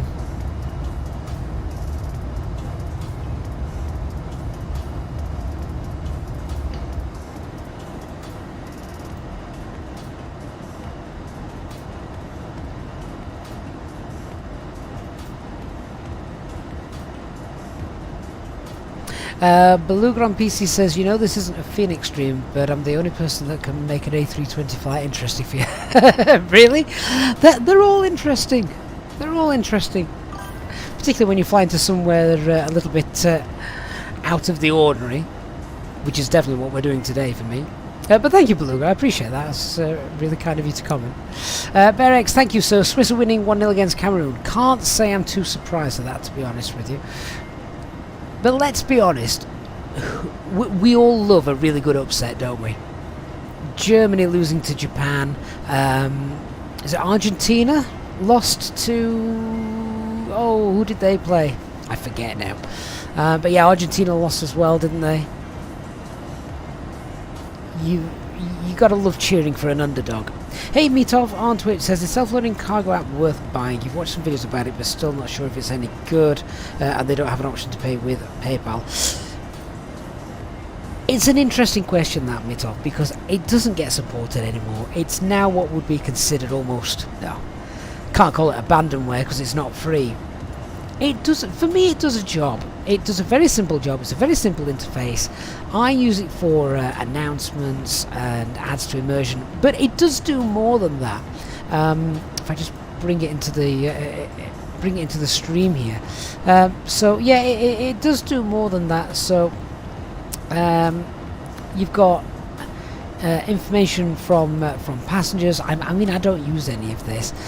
So you've got tech reports, no medical issues, so things like that. It can add to it, and it's very, very customizable. Got a passenger manifest there as well if we really want it. So yeah, there's probably a lot more to it than I ever really show or realise, but yeah, there you go. And then it gives you a landing report as well at the end. So for what it is, I don't think it's overly expensive. I think it's okay. Beluga, Mark, thank you. Yes, it was Saudi Arabia, wasn't it? How amazing was that? Honestly, I cheered more for Saudi Arabia and I cheered more for Japan than I did England. Maybe because I was being completely obnoxious and thinking, well, of course England should beat Iran, but we've fallen foul of doing that before in the past, haven't we? Paul Newman, off to bed, of course, down in Australasia. Thank you, Paul. Hopefully we'll see you on the next one. Tech Kirk, you've never experienced wind shear on the flight. You fly in storms, but you never get a wind shear warning. I have seen it a couple of times in the Phoenix A320, so I know it is a possibility. Now, aren't we meant to keep our heading bug in sync? How do we do that? Do we push that? Does that work? Yeah. Oh, that's nice. That's far better than Boeing, where you the CRJ, where you have to manually keep twisting it. Kirk, does that software work with XPlane? No, I don't believe so. Could be wrong. I don't know if there's an XPlane version. Hey, Mark. Off for some lunch. Probably won't be back in time by the time we arrive. Have a good rest of the flight. Well, Mark, it's going to be a good hour, about hour and 10 before we arrive, so it depends how big your dinner is. Hey, Rain Man. Good morning. And happy Thanksgiving from America. Is it Thanksgiving in America today? Is that right? Didn't know that. Right, we've got some high-level cloud just starting to come in. What is the temperature? The TAT's minus 26. Where can I find the SAT temperature? Oh, it's there, 53. No, we're fine. We're good. Anti-ice not required. We get a little warning as well on the memo telling us if we're if the SAT is within icing range.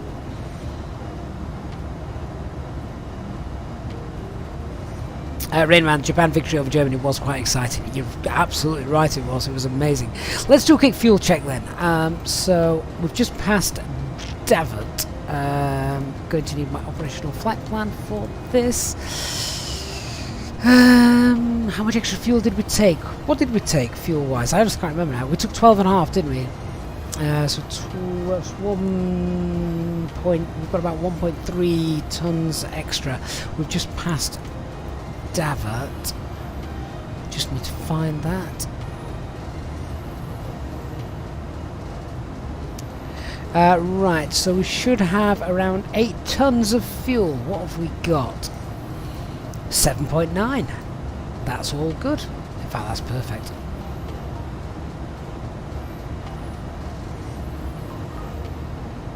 How many days? Yeah, it's Thanksgiving in the US today. Oh, we could have done a Thanksgiving Day stream, couldn't we? Oh well, never mind.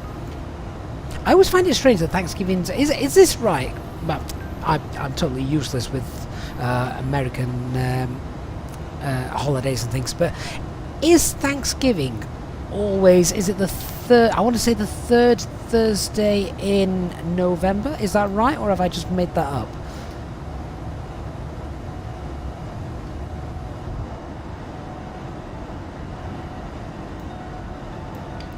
I'm loving the sun slowly getting low in the sky here. I think that looks quite neat. That's interesting formation down there as well, isn't it? We've got rivers leading off and around it. Rayman says that's correct. Oh, there you go. I knew more about it than I thought. That's probably that is the extent of my knowledge then. Third Thursday in November. So obviously that's a holiday. What happens tomorrow? What happens on the Friday? Does everyone get that off as well? Is it a 2-day thing? Because for me, I'd be gutted if I got a Thursday off to have a nice enjoyable day, and then I had to go back to work one day on the Friday before the weekend.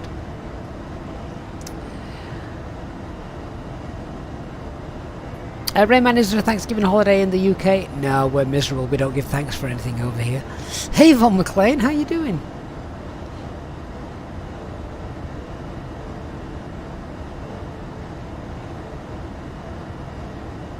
Brent, Friday tomorrow. It's the sales. Oh, that's that's Black Friday, isn't it? Tomorrow, as it's called. Hey, Tech Kirk, gotta go to bed. I'm not surprised. I guess it's getting quite late where you are, Kirk. So thanks for being on board today. Hopefully see you next time. Tomorrow they stop saying thank you. Love it.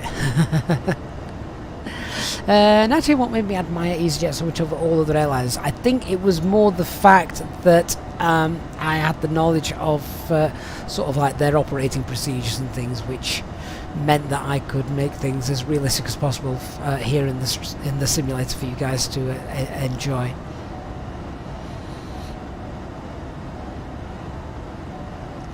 With regarding anti-ice, so you want, hang on, it's easy to show this visually, so you want anti-ice on when the TAT temperature is below 10 degrees and the SAT is below minus 40 degrees. So the static air temperature below 40 and the true air temperature is below 10.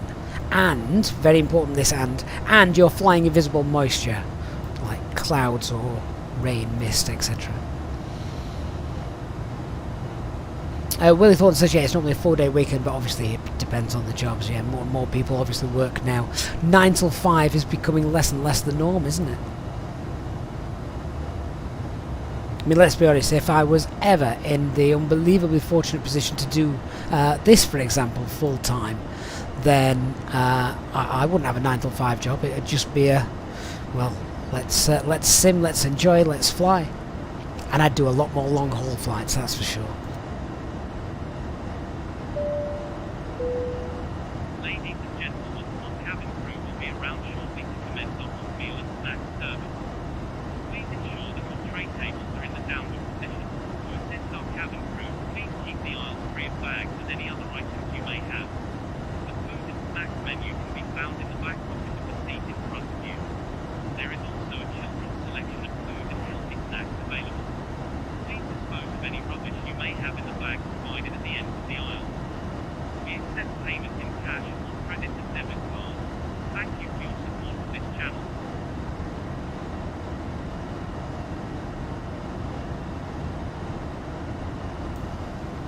Yeah, I do love the PA announcements because it's no big secret, but when the PA announcements are playing, it gives me a chance to have a drink off microphone, which nothing better than a nice cup of hot tea.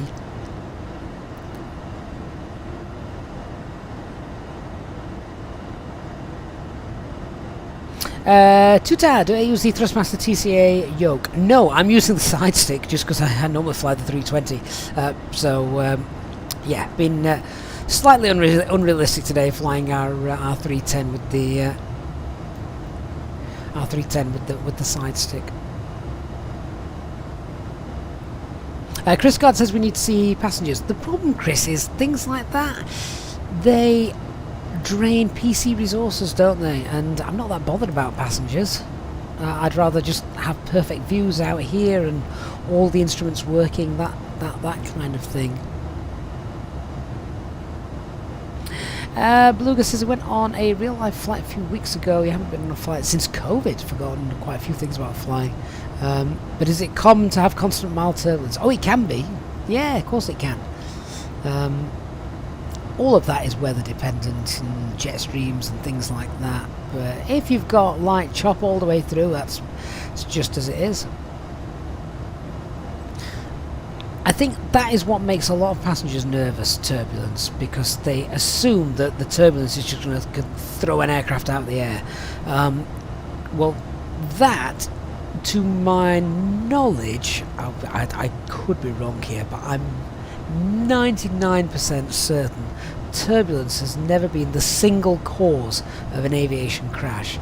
And what you kind of forget is that turbulence is just, if you think of the air as water, like as though you're swimming through water, treat the air like a water, and no matter what happens with regards to the waves and things like that, your aircraft is not going to fall out of the sky. It's still supported by the wind and the air travelling over the wings.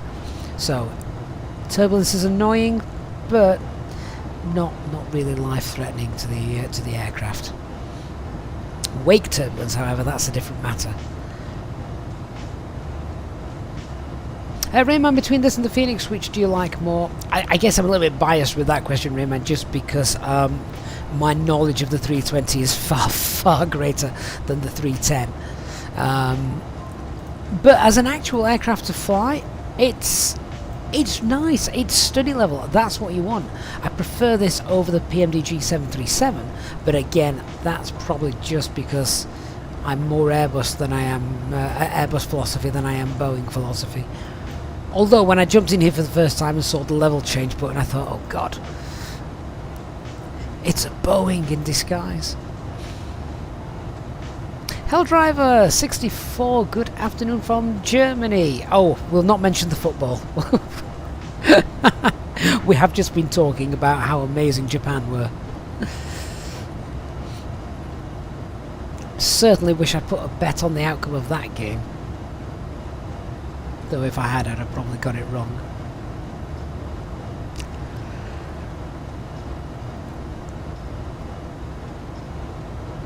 Right, centre tanks are now feeding. In fact, can we have a look at the fuel tanks? Have a quick check.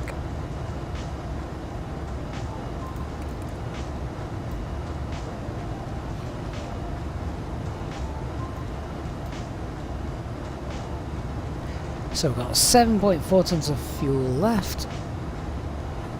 Most of that being held in the inner tank as well. Helldriver, football is not your profession. Yeah, fair enough. Chris Card, your first ever flight was in a Vickers Viscount. You looked out the window and saw the wing moving up and down and you thought you were going to die. Well, that's the other thing as well. And it's all about knowledge, isn't it? I mean, that's the old phrase, knowledge is power.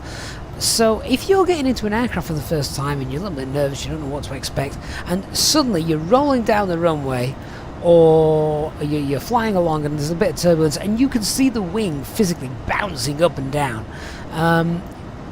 why wouldn't you think, oh my god, it's going to break off? Mitov on Twitch says he finds a 310 rather complicated compared to a 320, but that's probably because he's a noob. I think the way to think about the 310 is it is just an early version of the 320. In fact, that is exactly what it was. So everything you do in the 320, you do in the 310. There's a couple of little extra steps, things like, for example, say the elevation landing and stuff like that. But ultimately, they're quite similar. Chris Gard, then 20 years later, you got a pilot's license. Excellent. Felix, good night, my friend. Off to the land of Nod.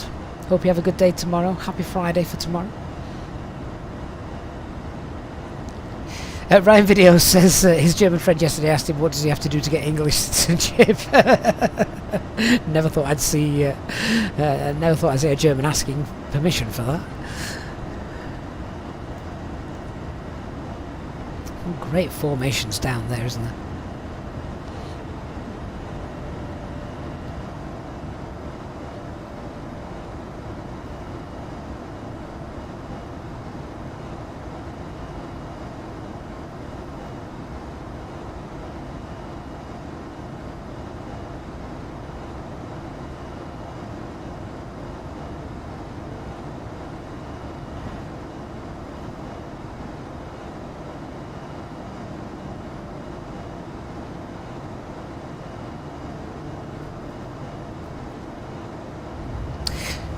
I can't recall how many A310s Mahan Air and Iran Air have in service. It'll be quite interesting to find out. I'm sure Wikipedia and a Google search will render that information rather quickly.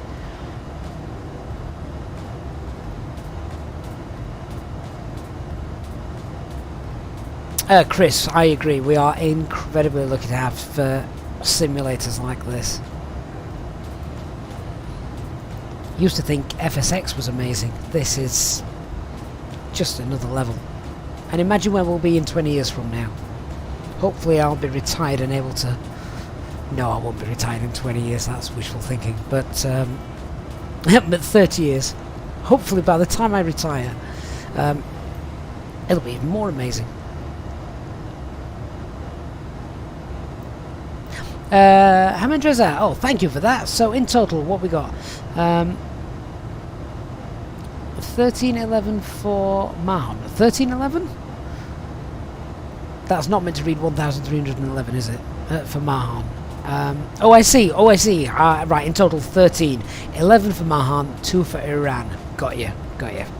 Sorry, I was misreading. Chris, if you last that long, well, nobody knows what the future holds.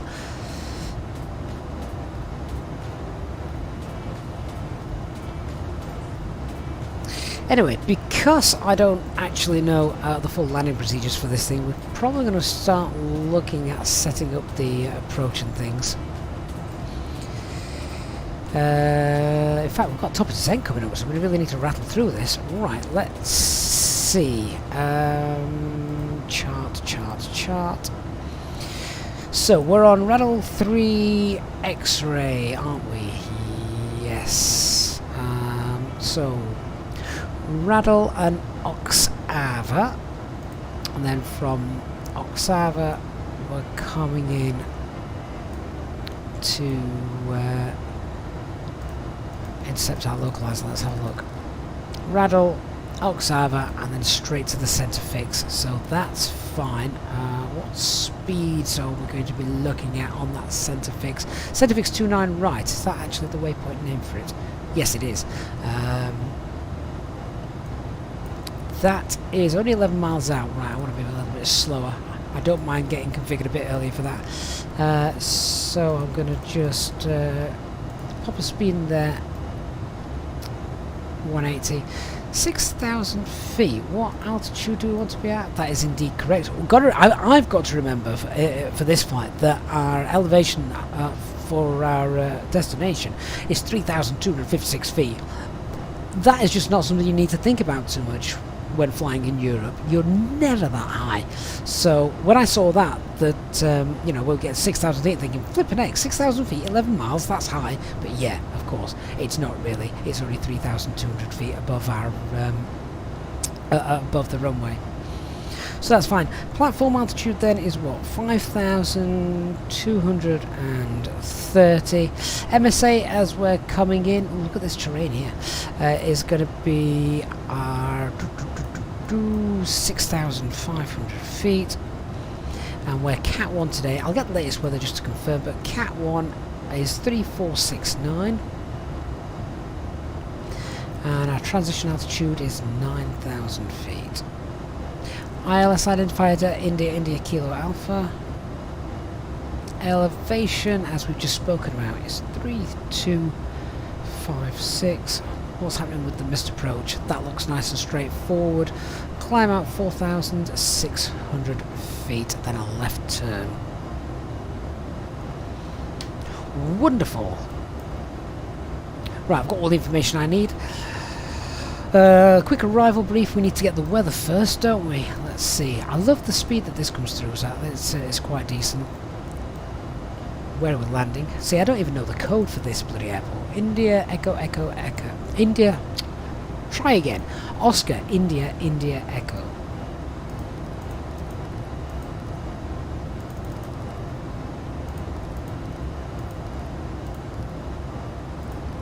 Send that off. Check it out. What we got? Wind is... That's the wrong message. Right, wind is 100 at 4. I like that, nice and steady. Visibility 8 kilometers, no significant clouds. Temperature is 19, and our QNH is 1018. Wonderful. Okay, let's fill out what we need for the landing. So we're going to land 30/40, so that's flaps full. Our MDA is 3469. Wind is 100. I'll clear that out. 104.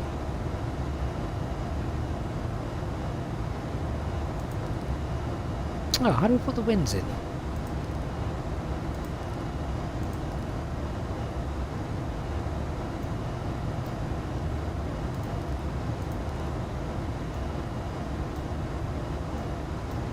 Right, okay. That's strange. Anyone know how you put the winds in for this? I can't recall how we did that. Surely it's not just a single number. I mean, it's a slight tailwind, so that's interesting, but never mind.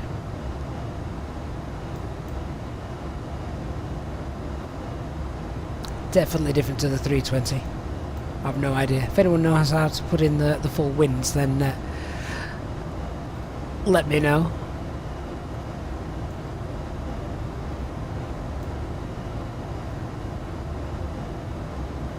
Right, so that's all set up.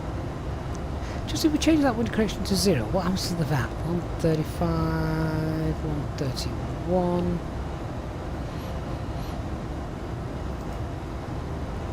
Unless you're just putting in tailwind, or oh no, that doesn't work.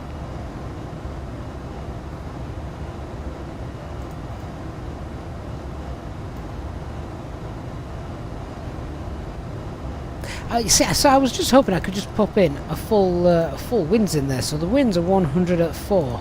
Does putting in 04 make a difference? Nope.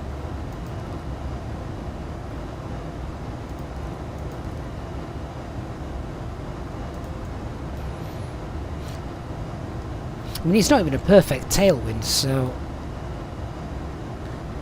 have I actually got to do the maths and work out the tailwind component? I can't remember the last time I did that. I'm going to address that. I don't think putting in 10,004 is the answer. Interesting suggestion, though. We don't have a landing, but do we have a landing performance calculator on here or not? No.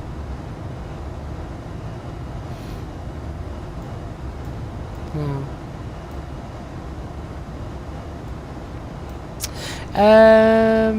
Chris, try the third line side key. That responds to what flap configurations we're using.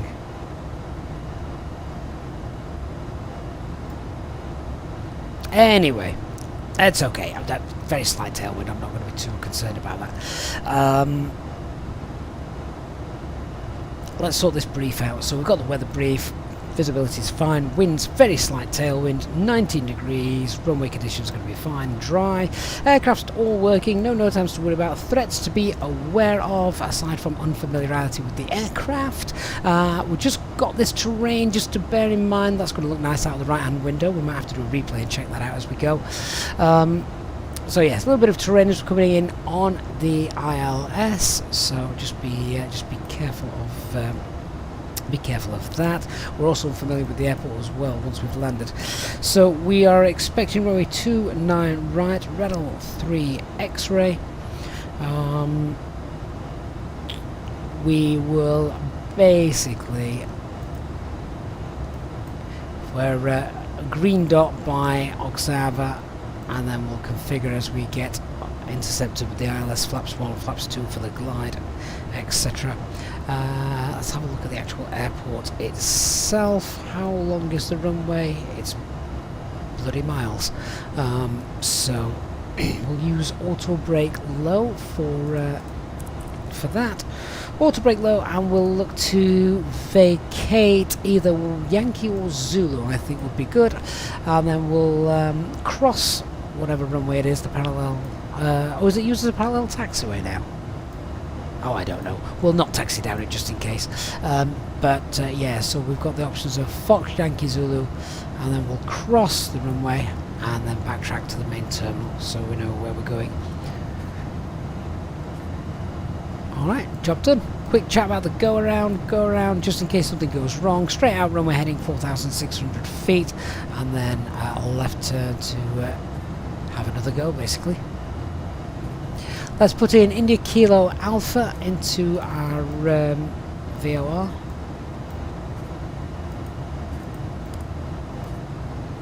Which is 1143. And we also, of course, need to tune our ILS frequency manually in this, which is 1103. And the course is 284.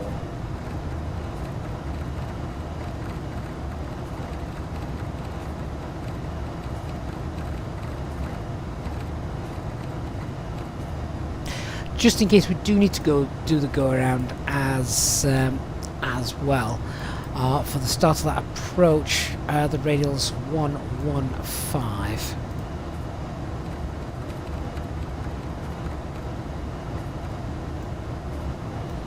All done. Right, we're now at the top of the descent, so let's push that in there. Ah, there you go. That's much better.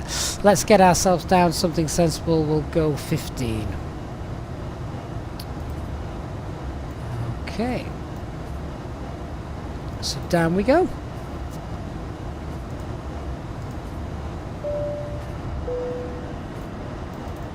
Ladies and gentlemen from Cockpit, we've reached our cruise. Today's flight has been getting delayed, so we should have you at your destination on as planned. As the cabin crew make their way around the aircraft, you should be ready to install. Anyway, sit back, relax, and enjoy the rest of the flight. Thank you.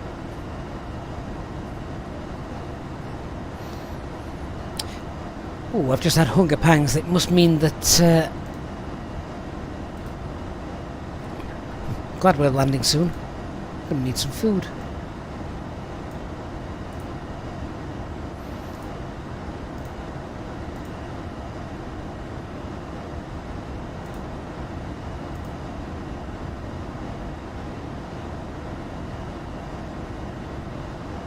We'll be on the ground for the next match. That's hopefully the plan. We might not be actually. Not the kickoff anyway.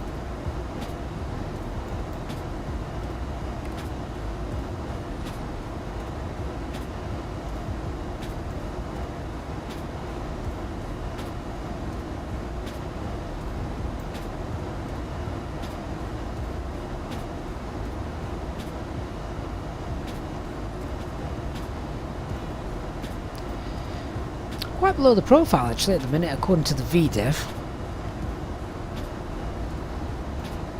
We'll keep an eye on that.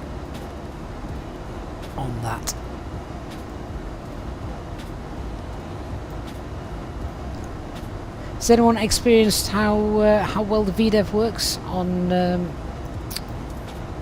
profile mode works on the 310?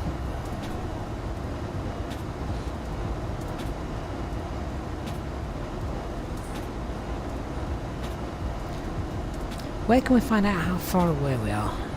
I want a list of track miles, if that's possible.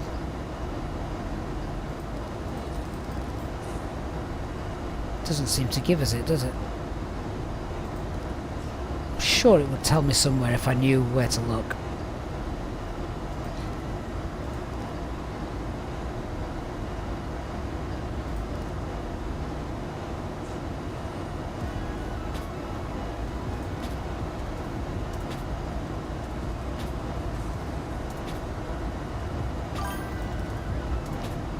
Oh, there we go, Cockpit. Of course it's got distance bearing too. Why have I not filled that out?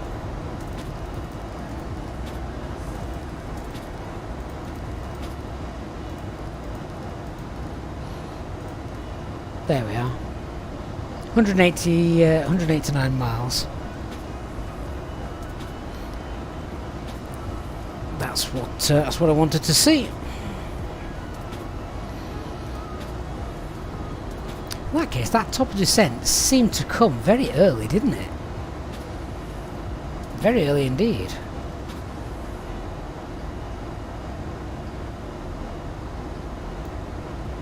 Do you know what? I might level us off a little bit. Let's level ourselves off at 31. We'll catch up with that. That was strange because it gave us a top of descent, but you're quite right. That absolutely miles away from the top of descent. Not quite sure what was going on there.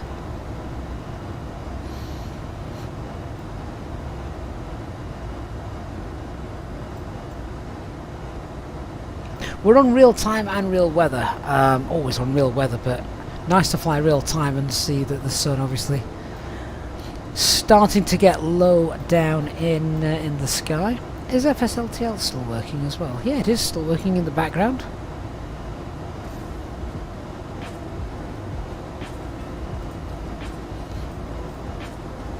Don't know if we'll see any aircraft when we get on the ground in Tehran. That'd be quite neat.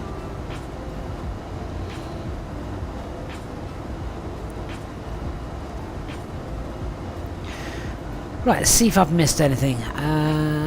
So the approach checklist, the signs, yeah, not yet. So the arrival briefing, we've done that. Econ status, that'll be fine.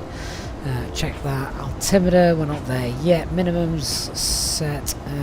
Ignition, as required, and landing elevation is set. Okay. Yeah, we're not quite there to do that. Do that just yet.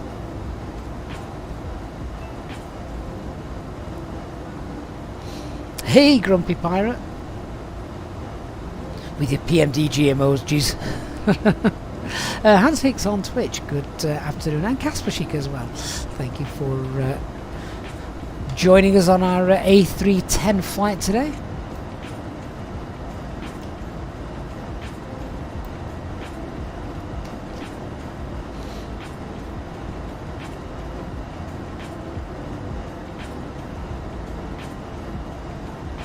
Is that a contrail I can start to see coming out the back of our aircraft? Oh yeah, nice. How good does that look?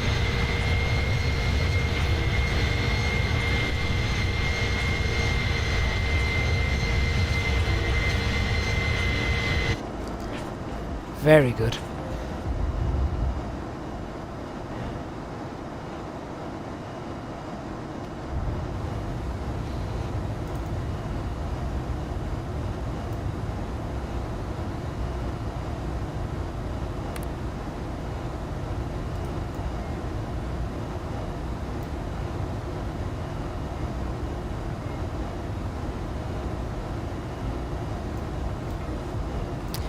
Where do you control the temperature for the passengers? Oh, there you go. Cockpit, forward, middle, aft. Neat.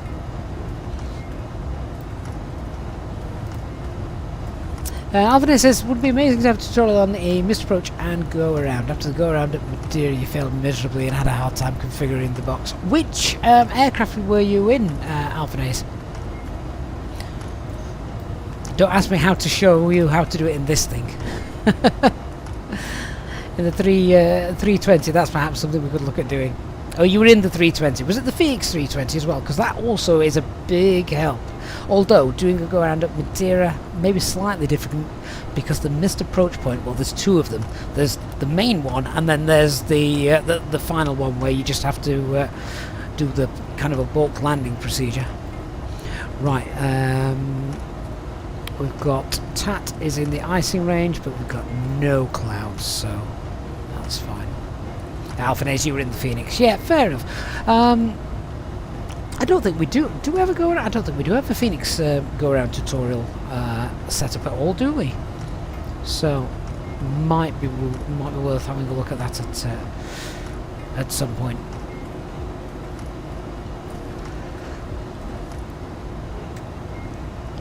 We've had a few live go-arounds on the channel during live streams. I forget which airport it was. I want to say Oslo. Might have been Oslo or Bergen. One of the Scandinavian ones. It was only a couple of months back that we had one.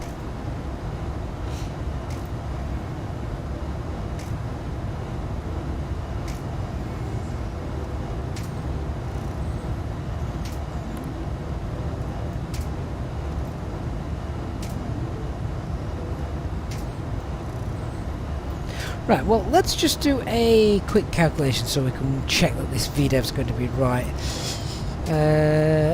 So, what altitude are we at? We're 31,000 feet.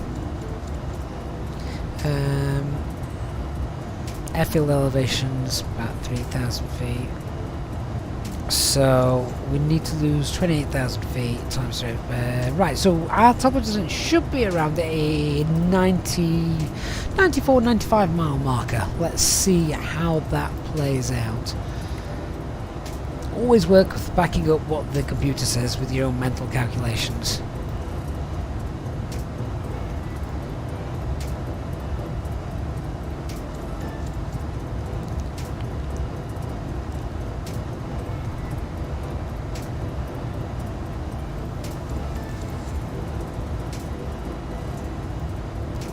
Have a look at what we've got here as well. So we've got limited mode, cruise, thrust limits 105, and we've also got attach shown here as well. Hey Steve, Palm, how you doing, mate? Good afternoon to you. Says he flew the A310 yesterday into Doha, had a few autopilot bugs. She didn't like saving and reloading the flight. Oh right, I've not tried doing anything like that. Autopilot bugs sound annoying. Hopefully we'll not get anything like that today. What I keep forgetting about this aircraft is the lack of auto trim.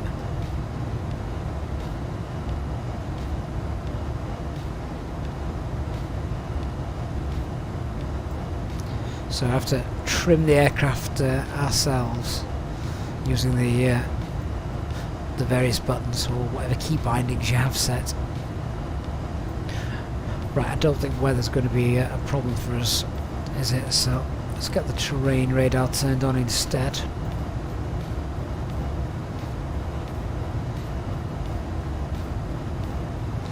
Dark Fury, hi mate, it says he did a circuit around Manchester last night in the A310 and it would not capture the ILS. Really? That's not what I want to hear as we're about to make our final approach into Tehran.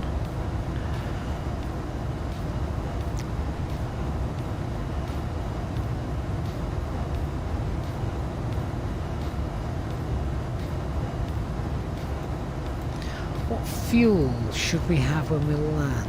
Does it...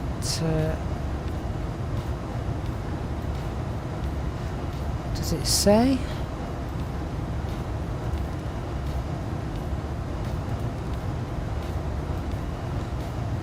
Should have around 4.9 tons of fuel when we land.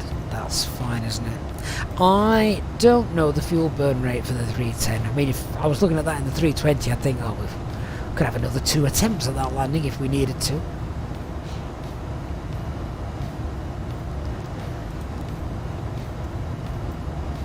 Doesn't seem like a massive amount to me. Right, we've just picked up, or we're just picking up the VOR at Tehran, which, well, it's not, is it on the airfield? No, it's not on the airfield. Oh, yes it is, Oh, it's just before it. Let's also tune as well this again for the go-around in case we needed to fly it and things broke. We had to fly it in anger. 11695, because I've actually made a complete boob here, look. I've set the course 115, which is this course, but I've set it to this VOR, so why don't any of you pick up on that for me? So I'm just going to set that to 284.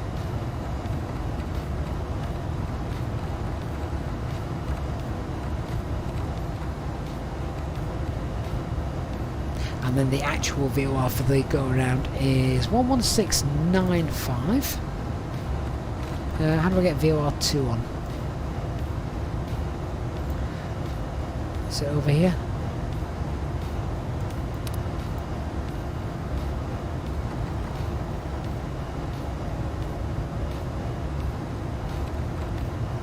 And the course 115.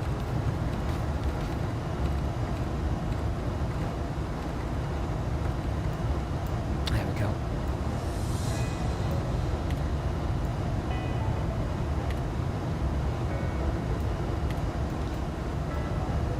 I love the old school gauges here, just counting down. So how was the Swiss match? How did it finish up? Did it finish up with Switzerland winning 1-0?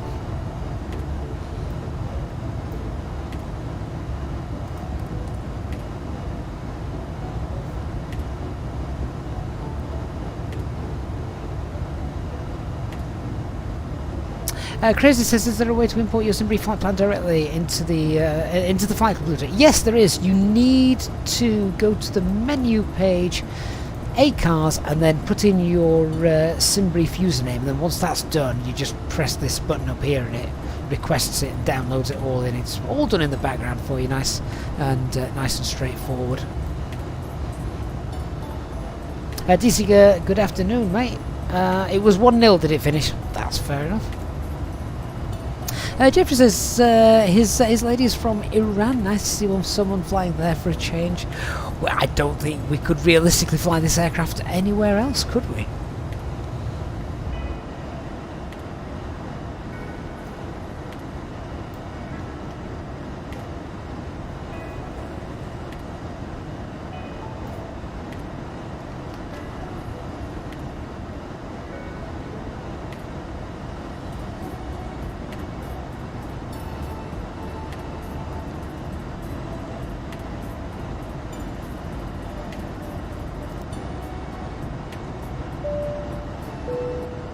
Ladies and gentlemen, take advantage today of some fantastic savings and offers from our Inside magazine. This can be found in the back pocket of the seat in front of you. These shopping ideas and gifts offer you tax-free savings with many items not available anywhere else and exclusive to you during your flight today. Our cabin crew will be around shortly to also offer you the chance to purchase airline lottery tickets. There is a chance to win some fantastic prizes, including cash and holidays. We accept payment in cash or credit and debit cards. Thank you for your support of this channel.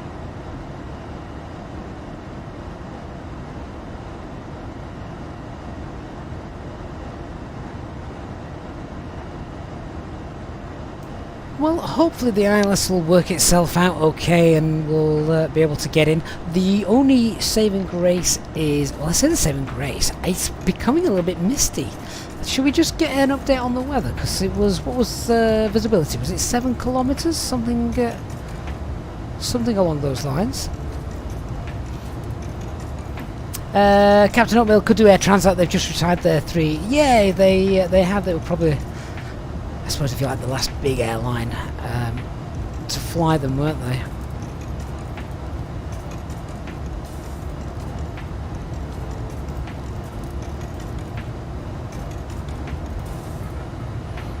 Let's get the latest weather information.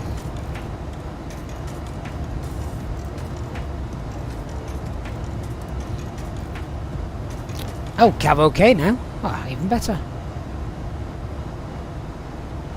Winds have changed a little bit now. 140 at 4. Temperature 18 degrees. Fair enough.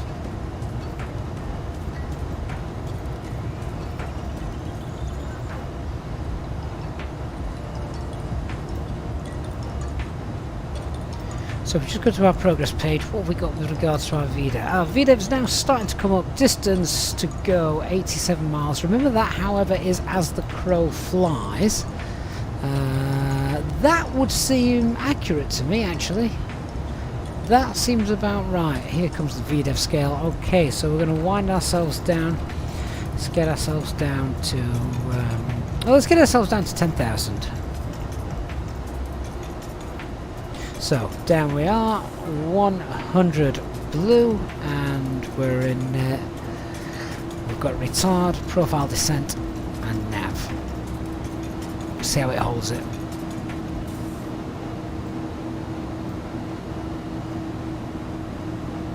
Kittrick says request the 80s from the right, McDo, see what happens. Darfu says it causes a crash to desktop. Hope not. Hey Beluga, how was your lunch?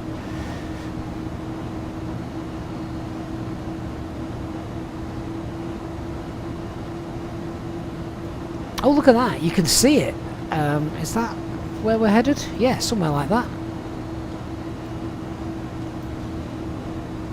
Ah, Beluga, that's not a steep descent, it's only 2,000 feet per minute. 6,000 feet per minute is a steep descent. 2,000 passengers will hardly even notice that. Seems to be holding the VDEV really nicely, actually. Hey, Carl, how you doing? He says it's lunchtime. What gorgeous, a gorgeous view. They've all been gorgeous views, haven't they? Today, it's rarely I've gone for a wing view and it's not looked interesting. I don't know what's happening at the other side of the aircraft. Oh, such landscapes. Amazing stuff.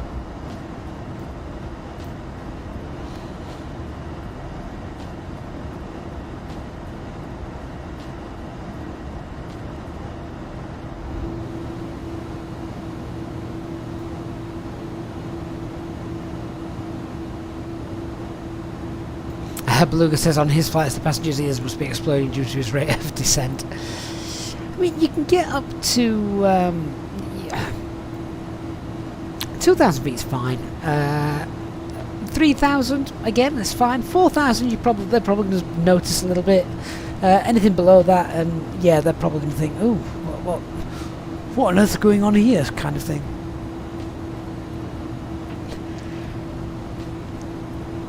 But it's all safe.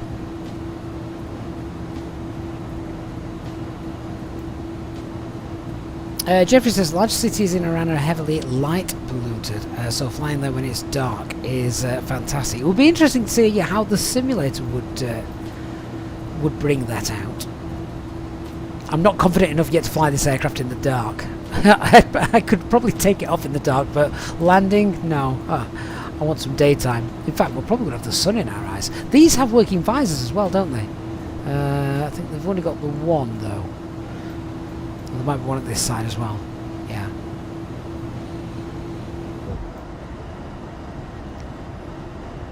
Love the riverbeds. Look at the textures and that on the riverbeds down there. See, in FSX, this is what I mean. If the river was even shown there, there wouldn't be any texture. You'd just have a blue line.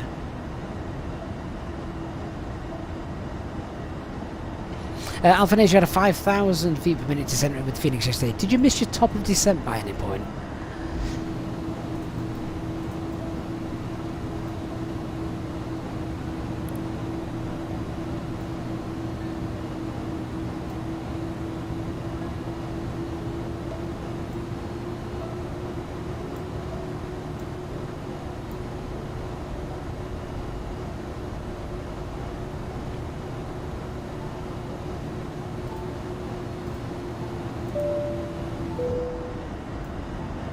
Ladies and gentlemen, Cockpit, we began our descent to our destination. We're not expecting any air traffic control delays, so we should have you on the ground shortly. If you can happen, this is the cabin crew by the time you're on train, and if any litters may come around, it will be appreciated. Make sure you pass them seatbelt. Safety reasons, please turn off any electronic devices you have, switch air, please note the aircraft toilets will also shortly go out of use. Thank you, and we'll see you on the ground shortly.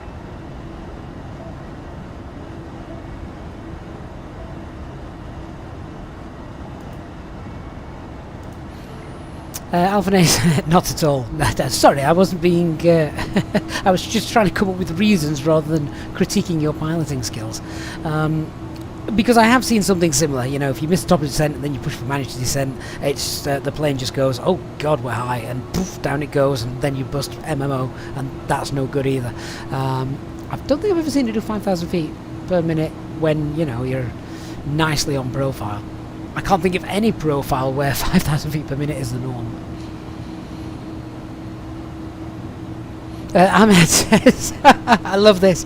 Ahmed says, in the early days of FSX, he mistook straight blue rivers as runways more times than he'd like to claim. That's brilliant.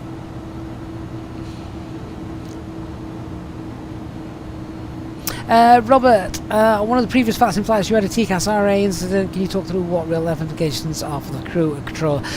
So what did we have a VATSIM controller as well, Robert? The main thing is if you get a TCAS TA RA, you do what the aircraft tells you to. You know, if you see traffic coming towards you, yeah, turn, dive, climb, whatever it tells you to do, and you just make a comms, you know, easy 34 Alpha Mike TCAS TARA, and yeah, basically you're telling the controller, I've got traffic coming towards me, I ain't staying here, I'm moving. So you do that. Once you've done that, then you go back on and say we're clear of TCAS conflict, resuming our descent or whatever, and our current heading, if you've had to change heading, is whatever. But yeah, TCAS trumps ATC.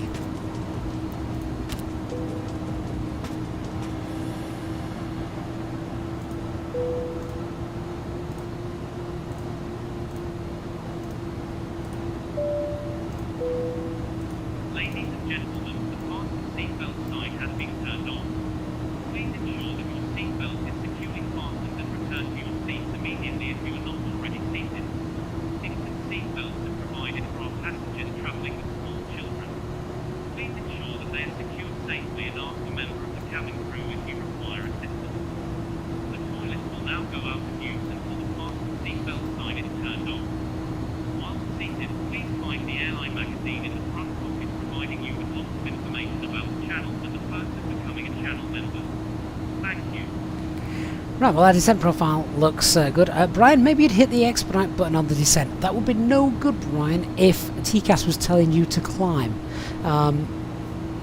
So in the event of that, it's different in the Neo because the autopilot can take care of it.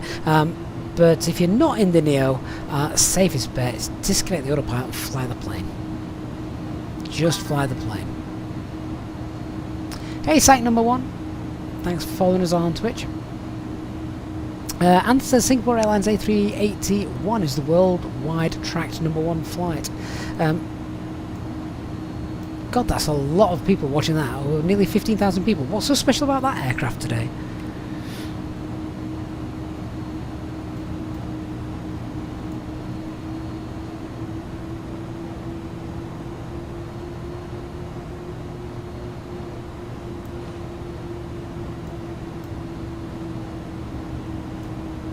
Right, so let's do our approach checklist. Signs are set. Arrival briefing's done. Ecam status is checked. Altimeter, we're not there yet. Well, let's get ourselves down then. What was the platform altitude? Platform altitude is 5,230 feet. Let's go down to 6,000 and then we'll go set the local altimeter, which is 1018.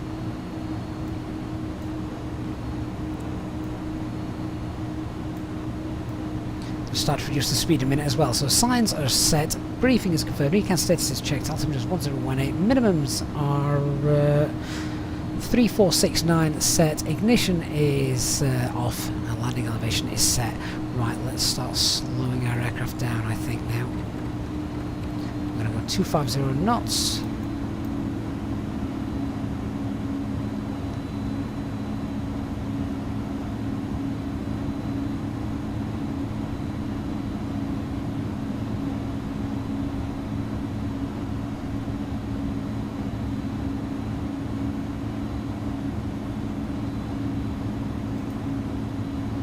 Just level off slightly while slowing down, which has put us high on the profile. We can use some speed brakes then to assist with that.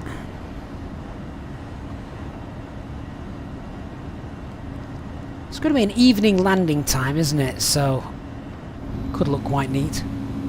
Oh, I didn't like that. Right, that profile seems to have come up quite nicely again now, look.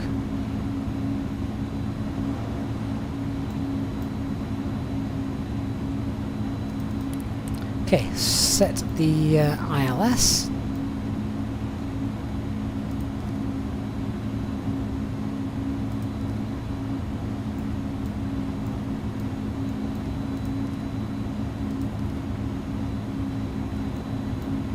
We've popped the aircraft now into approach mode. At least I think that's what we've done. I'm not really sure.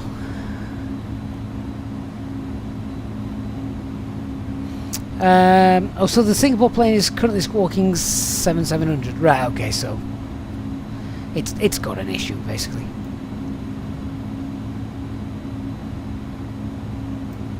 Uh, 707 says, hi, good day from Perth, Australia. I have problems sometimes on the ILS with the 310. A few people have been saying that, so it's going to be interesting to see how we get on with this flight now.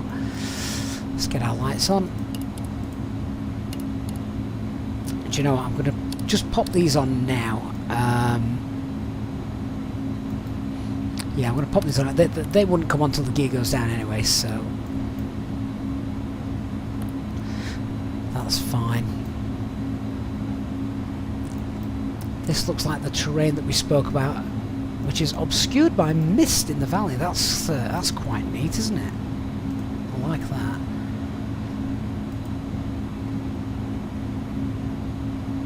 We're nicely below the profile of the glide slope at the minute, so I'm just going to reduce that rate of descent, and I'm going to select what's our platform 5.2. Let's just let's go 5.5, and we'll just continue a nice steady rate of descent. We're going to start configuring as well, and slowing down. So let's start to reduce that speed, because I think we're coming in rather fast at the minute.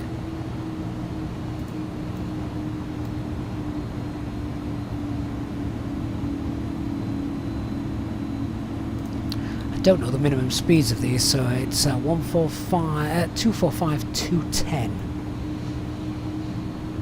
Right, so we'll go flaps 1, speeds checked, flaps 1.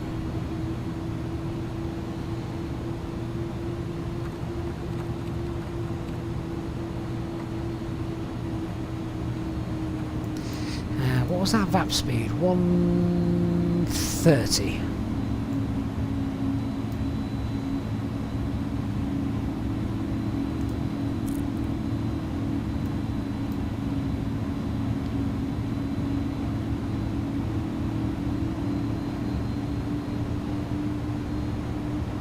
We're about 10 miles out. Flaps 2.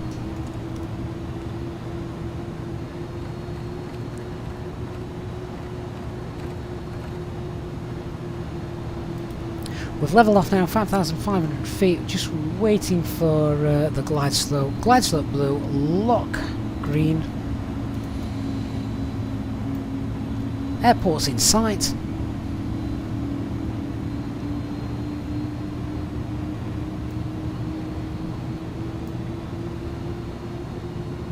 Let's start reducing to final approach speed.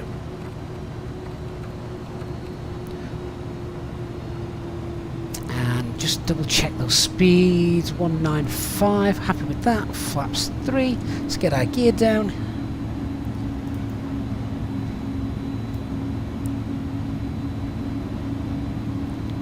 So gear, spoilers.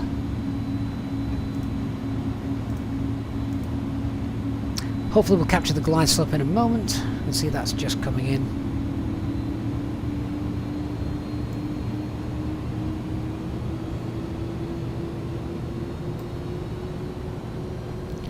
That seems to be a very high pitch rate.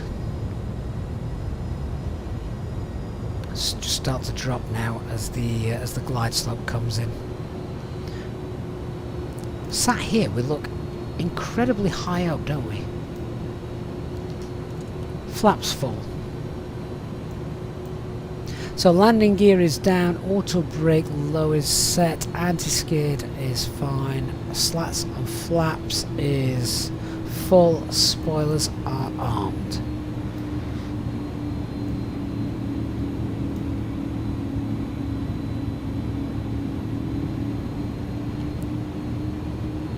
So that's quite interesting, something to learn from this. Probably not a good idea to set final approach speed until you are at flaps full, because we got a bit close then to the red line coming up. Right, let's start the replay, see what happens. See if we can land this thing.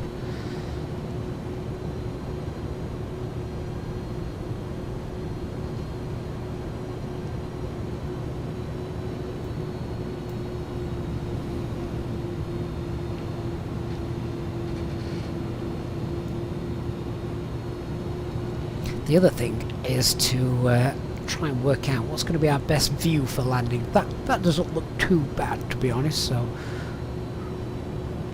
we'll go with that. Everything looks nice and stable.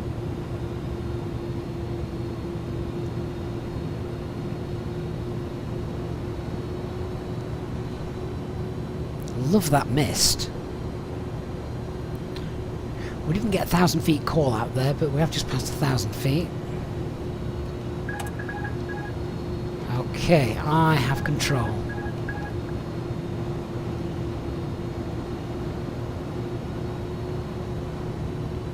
Freeway scenery as well, guys, from flightsim.to. Loving the fence posts around the airport there. Let's just get back on that centre line. Actually, we're not doing too bad there. Oh, the VOR's just popped into view.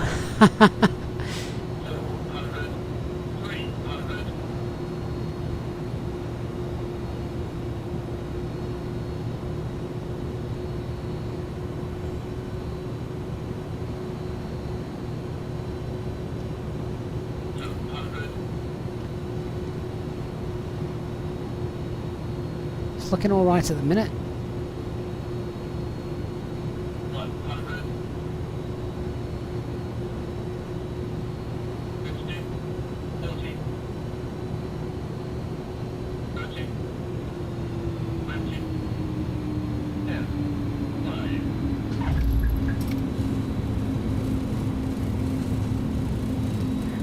We're down. Spoilers are deployed. Track that centre line with my feet. Keep forgetting to do that. Reverse thrust is on. Slow down. 70 knots. Reverse is off. We're down, guys. Okay, let's vacate. And I'm quite anxious to check out the room, the replay of that. Ladies and gentlemen, we have now arrived at our destination. The crew will now commence preparing the aircraft for the boarding. And passengers Keep all our lights on as we cross this runway. I don't think it's an active runway, but turned off the seatbelt sign. we'll You may see. now turn on your phones and electronic devices. So stick around for the replay in a little bit. Becoming a channel member to receive What's that extra master benefits caution from light your doing? flight with us. Thank you, and we hope you enjoy the rest of your day.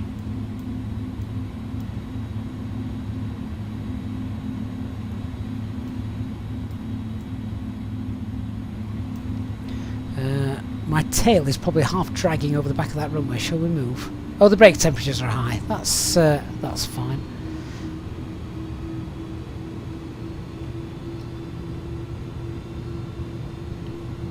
What's not fine is, why am I not moving? Oh, it's because sometimes the brakes on my rudder pedals, they kind of stick, so not physically, but obviously in the sim, so you just need to tap them again. Okay, I'm just going to pull up, park anywhere, and yeah, I want to check out that landing. This is great scenery. This is stunning freeway scenery, this.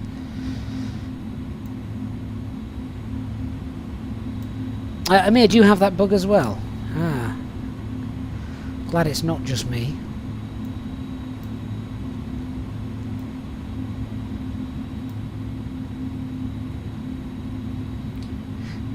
So guys, I hope you've enjoyed our Thursday daytime stream. Has it been good? I said I'd get us on the ground before the next football match kicked off, didn't I? And that's in 5 minutes, so I think we can call that a win.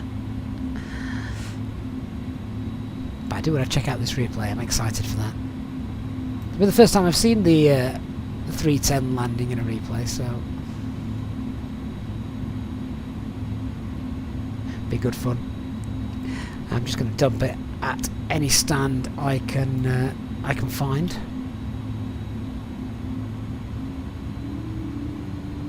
Quite satisfying when everything works. I was getting a bit concerned with a few of you guys saying that the ILS capture didn't seem to work very well, but that was all right, wasn't it? That was okay. A couple of Qatar Airways down there. My taxi line appears to have come to an abrupt end, however. I don't think this is an official parking spot.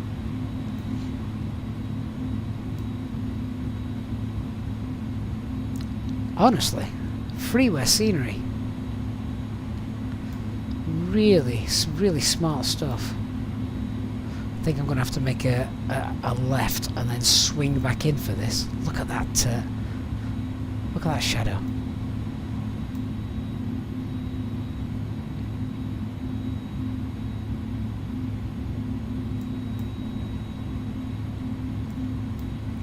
I'm not going to worry too much about turning all the lights off and things. Let's just get parked up and check over here. See if the replay looked any decent. This is an awful parking, by the way. Although I've got no line to guide me, so do you know what? That will do. Okay, let's leave everything running. I'm just going to say goodbye to self-loading cargo, otherwise the passengers will scream. And let me find that replay, and we'll check it out.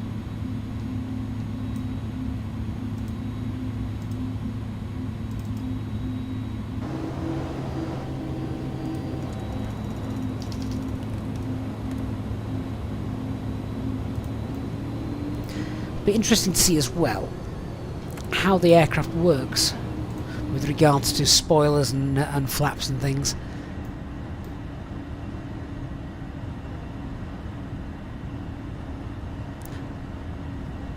Okay, let's enjoy.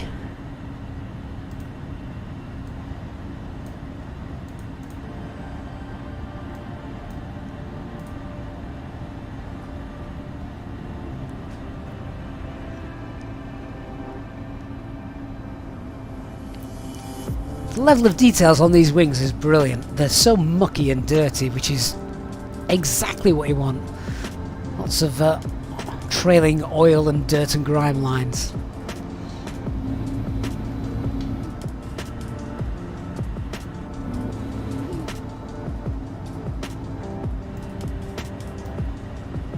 Plenty of traffic on the roads down there as well.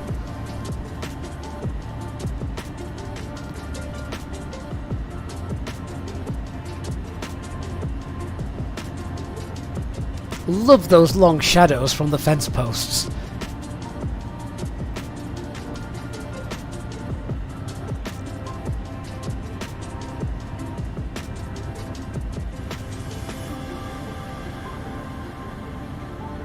Farmer, good to hear the A310's down in Frankfurt. For whatever reason that may have been.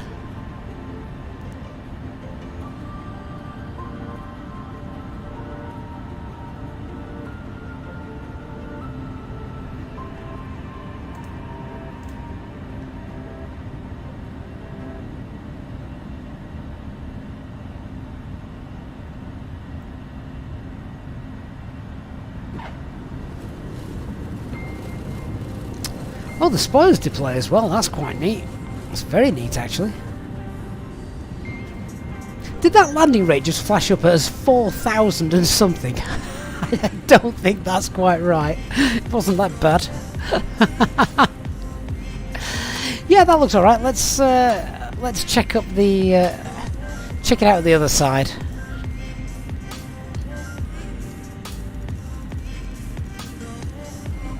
I'm going to go all the way back.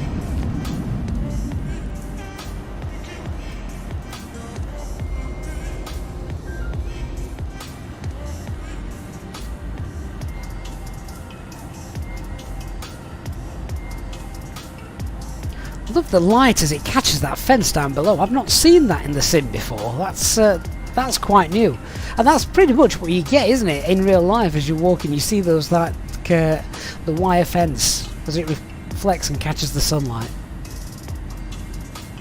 That's quite nice. Right, is it going to give me an absolutely abysmal touchdown rate again? It definitely isn't 4,000 feet per minute. What was it on the actual first touchdown landing? Oh, there you go, 204. That's far more believable. But what was the first one? Right, let's see what it actually looked like outside. Hang on. Let's check this out.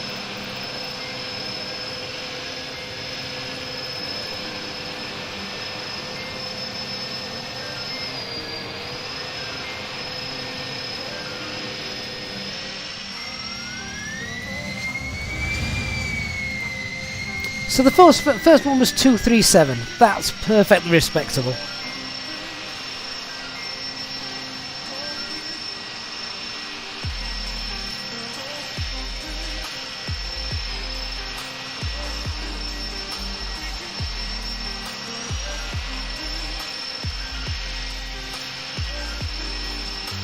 Doesn't look to be much wrong with that, to be honest. What a gorgeous aircraft.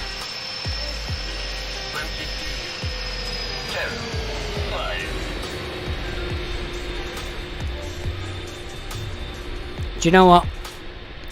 I'll take that any day. It's just a gorgeous aircraft in a amazing freeware scenery airport as well. I think that I think we can walk away from that landing quite happy there. Guys, I really hope you've enjoyed this A310 daytime stream. It's great to be able to get to do this as well, particularly in a different part of the world where the sun is just setting and just casting gorgeous shadows all around as well. Thank you so much to everyone who supported the channel today, as well as always to our EasyJet SimPilot channel members. Huge thanks to you guys. Really looking forward to seeing you all on the next live stream. I'm going to leave you and play you out with one final replay. Hope you have a great Thursday, American friends. Hope you have a great Thanksgiving. I look forward to seeing you on the next live stream. Have a great day, everybody. Enjoy the football. Bye bye.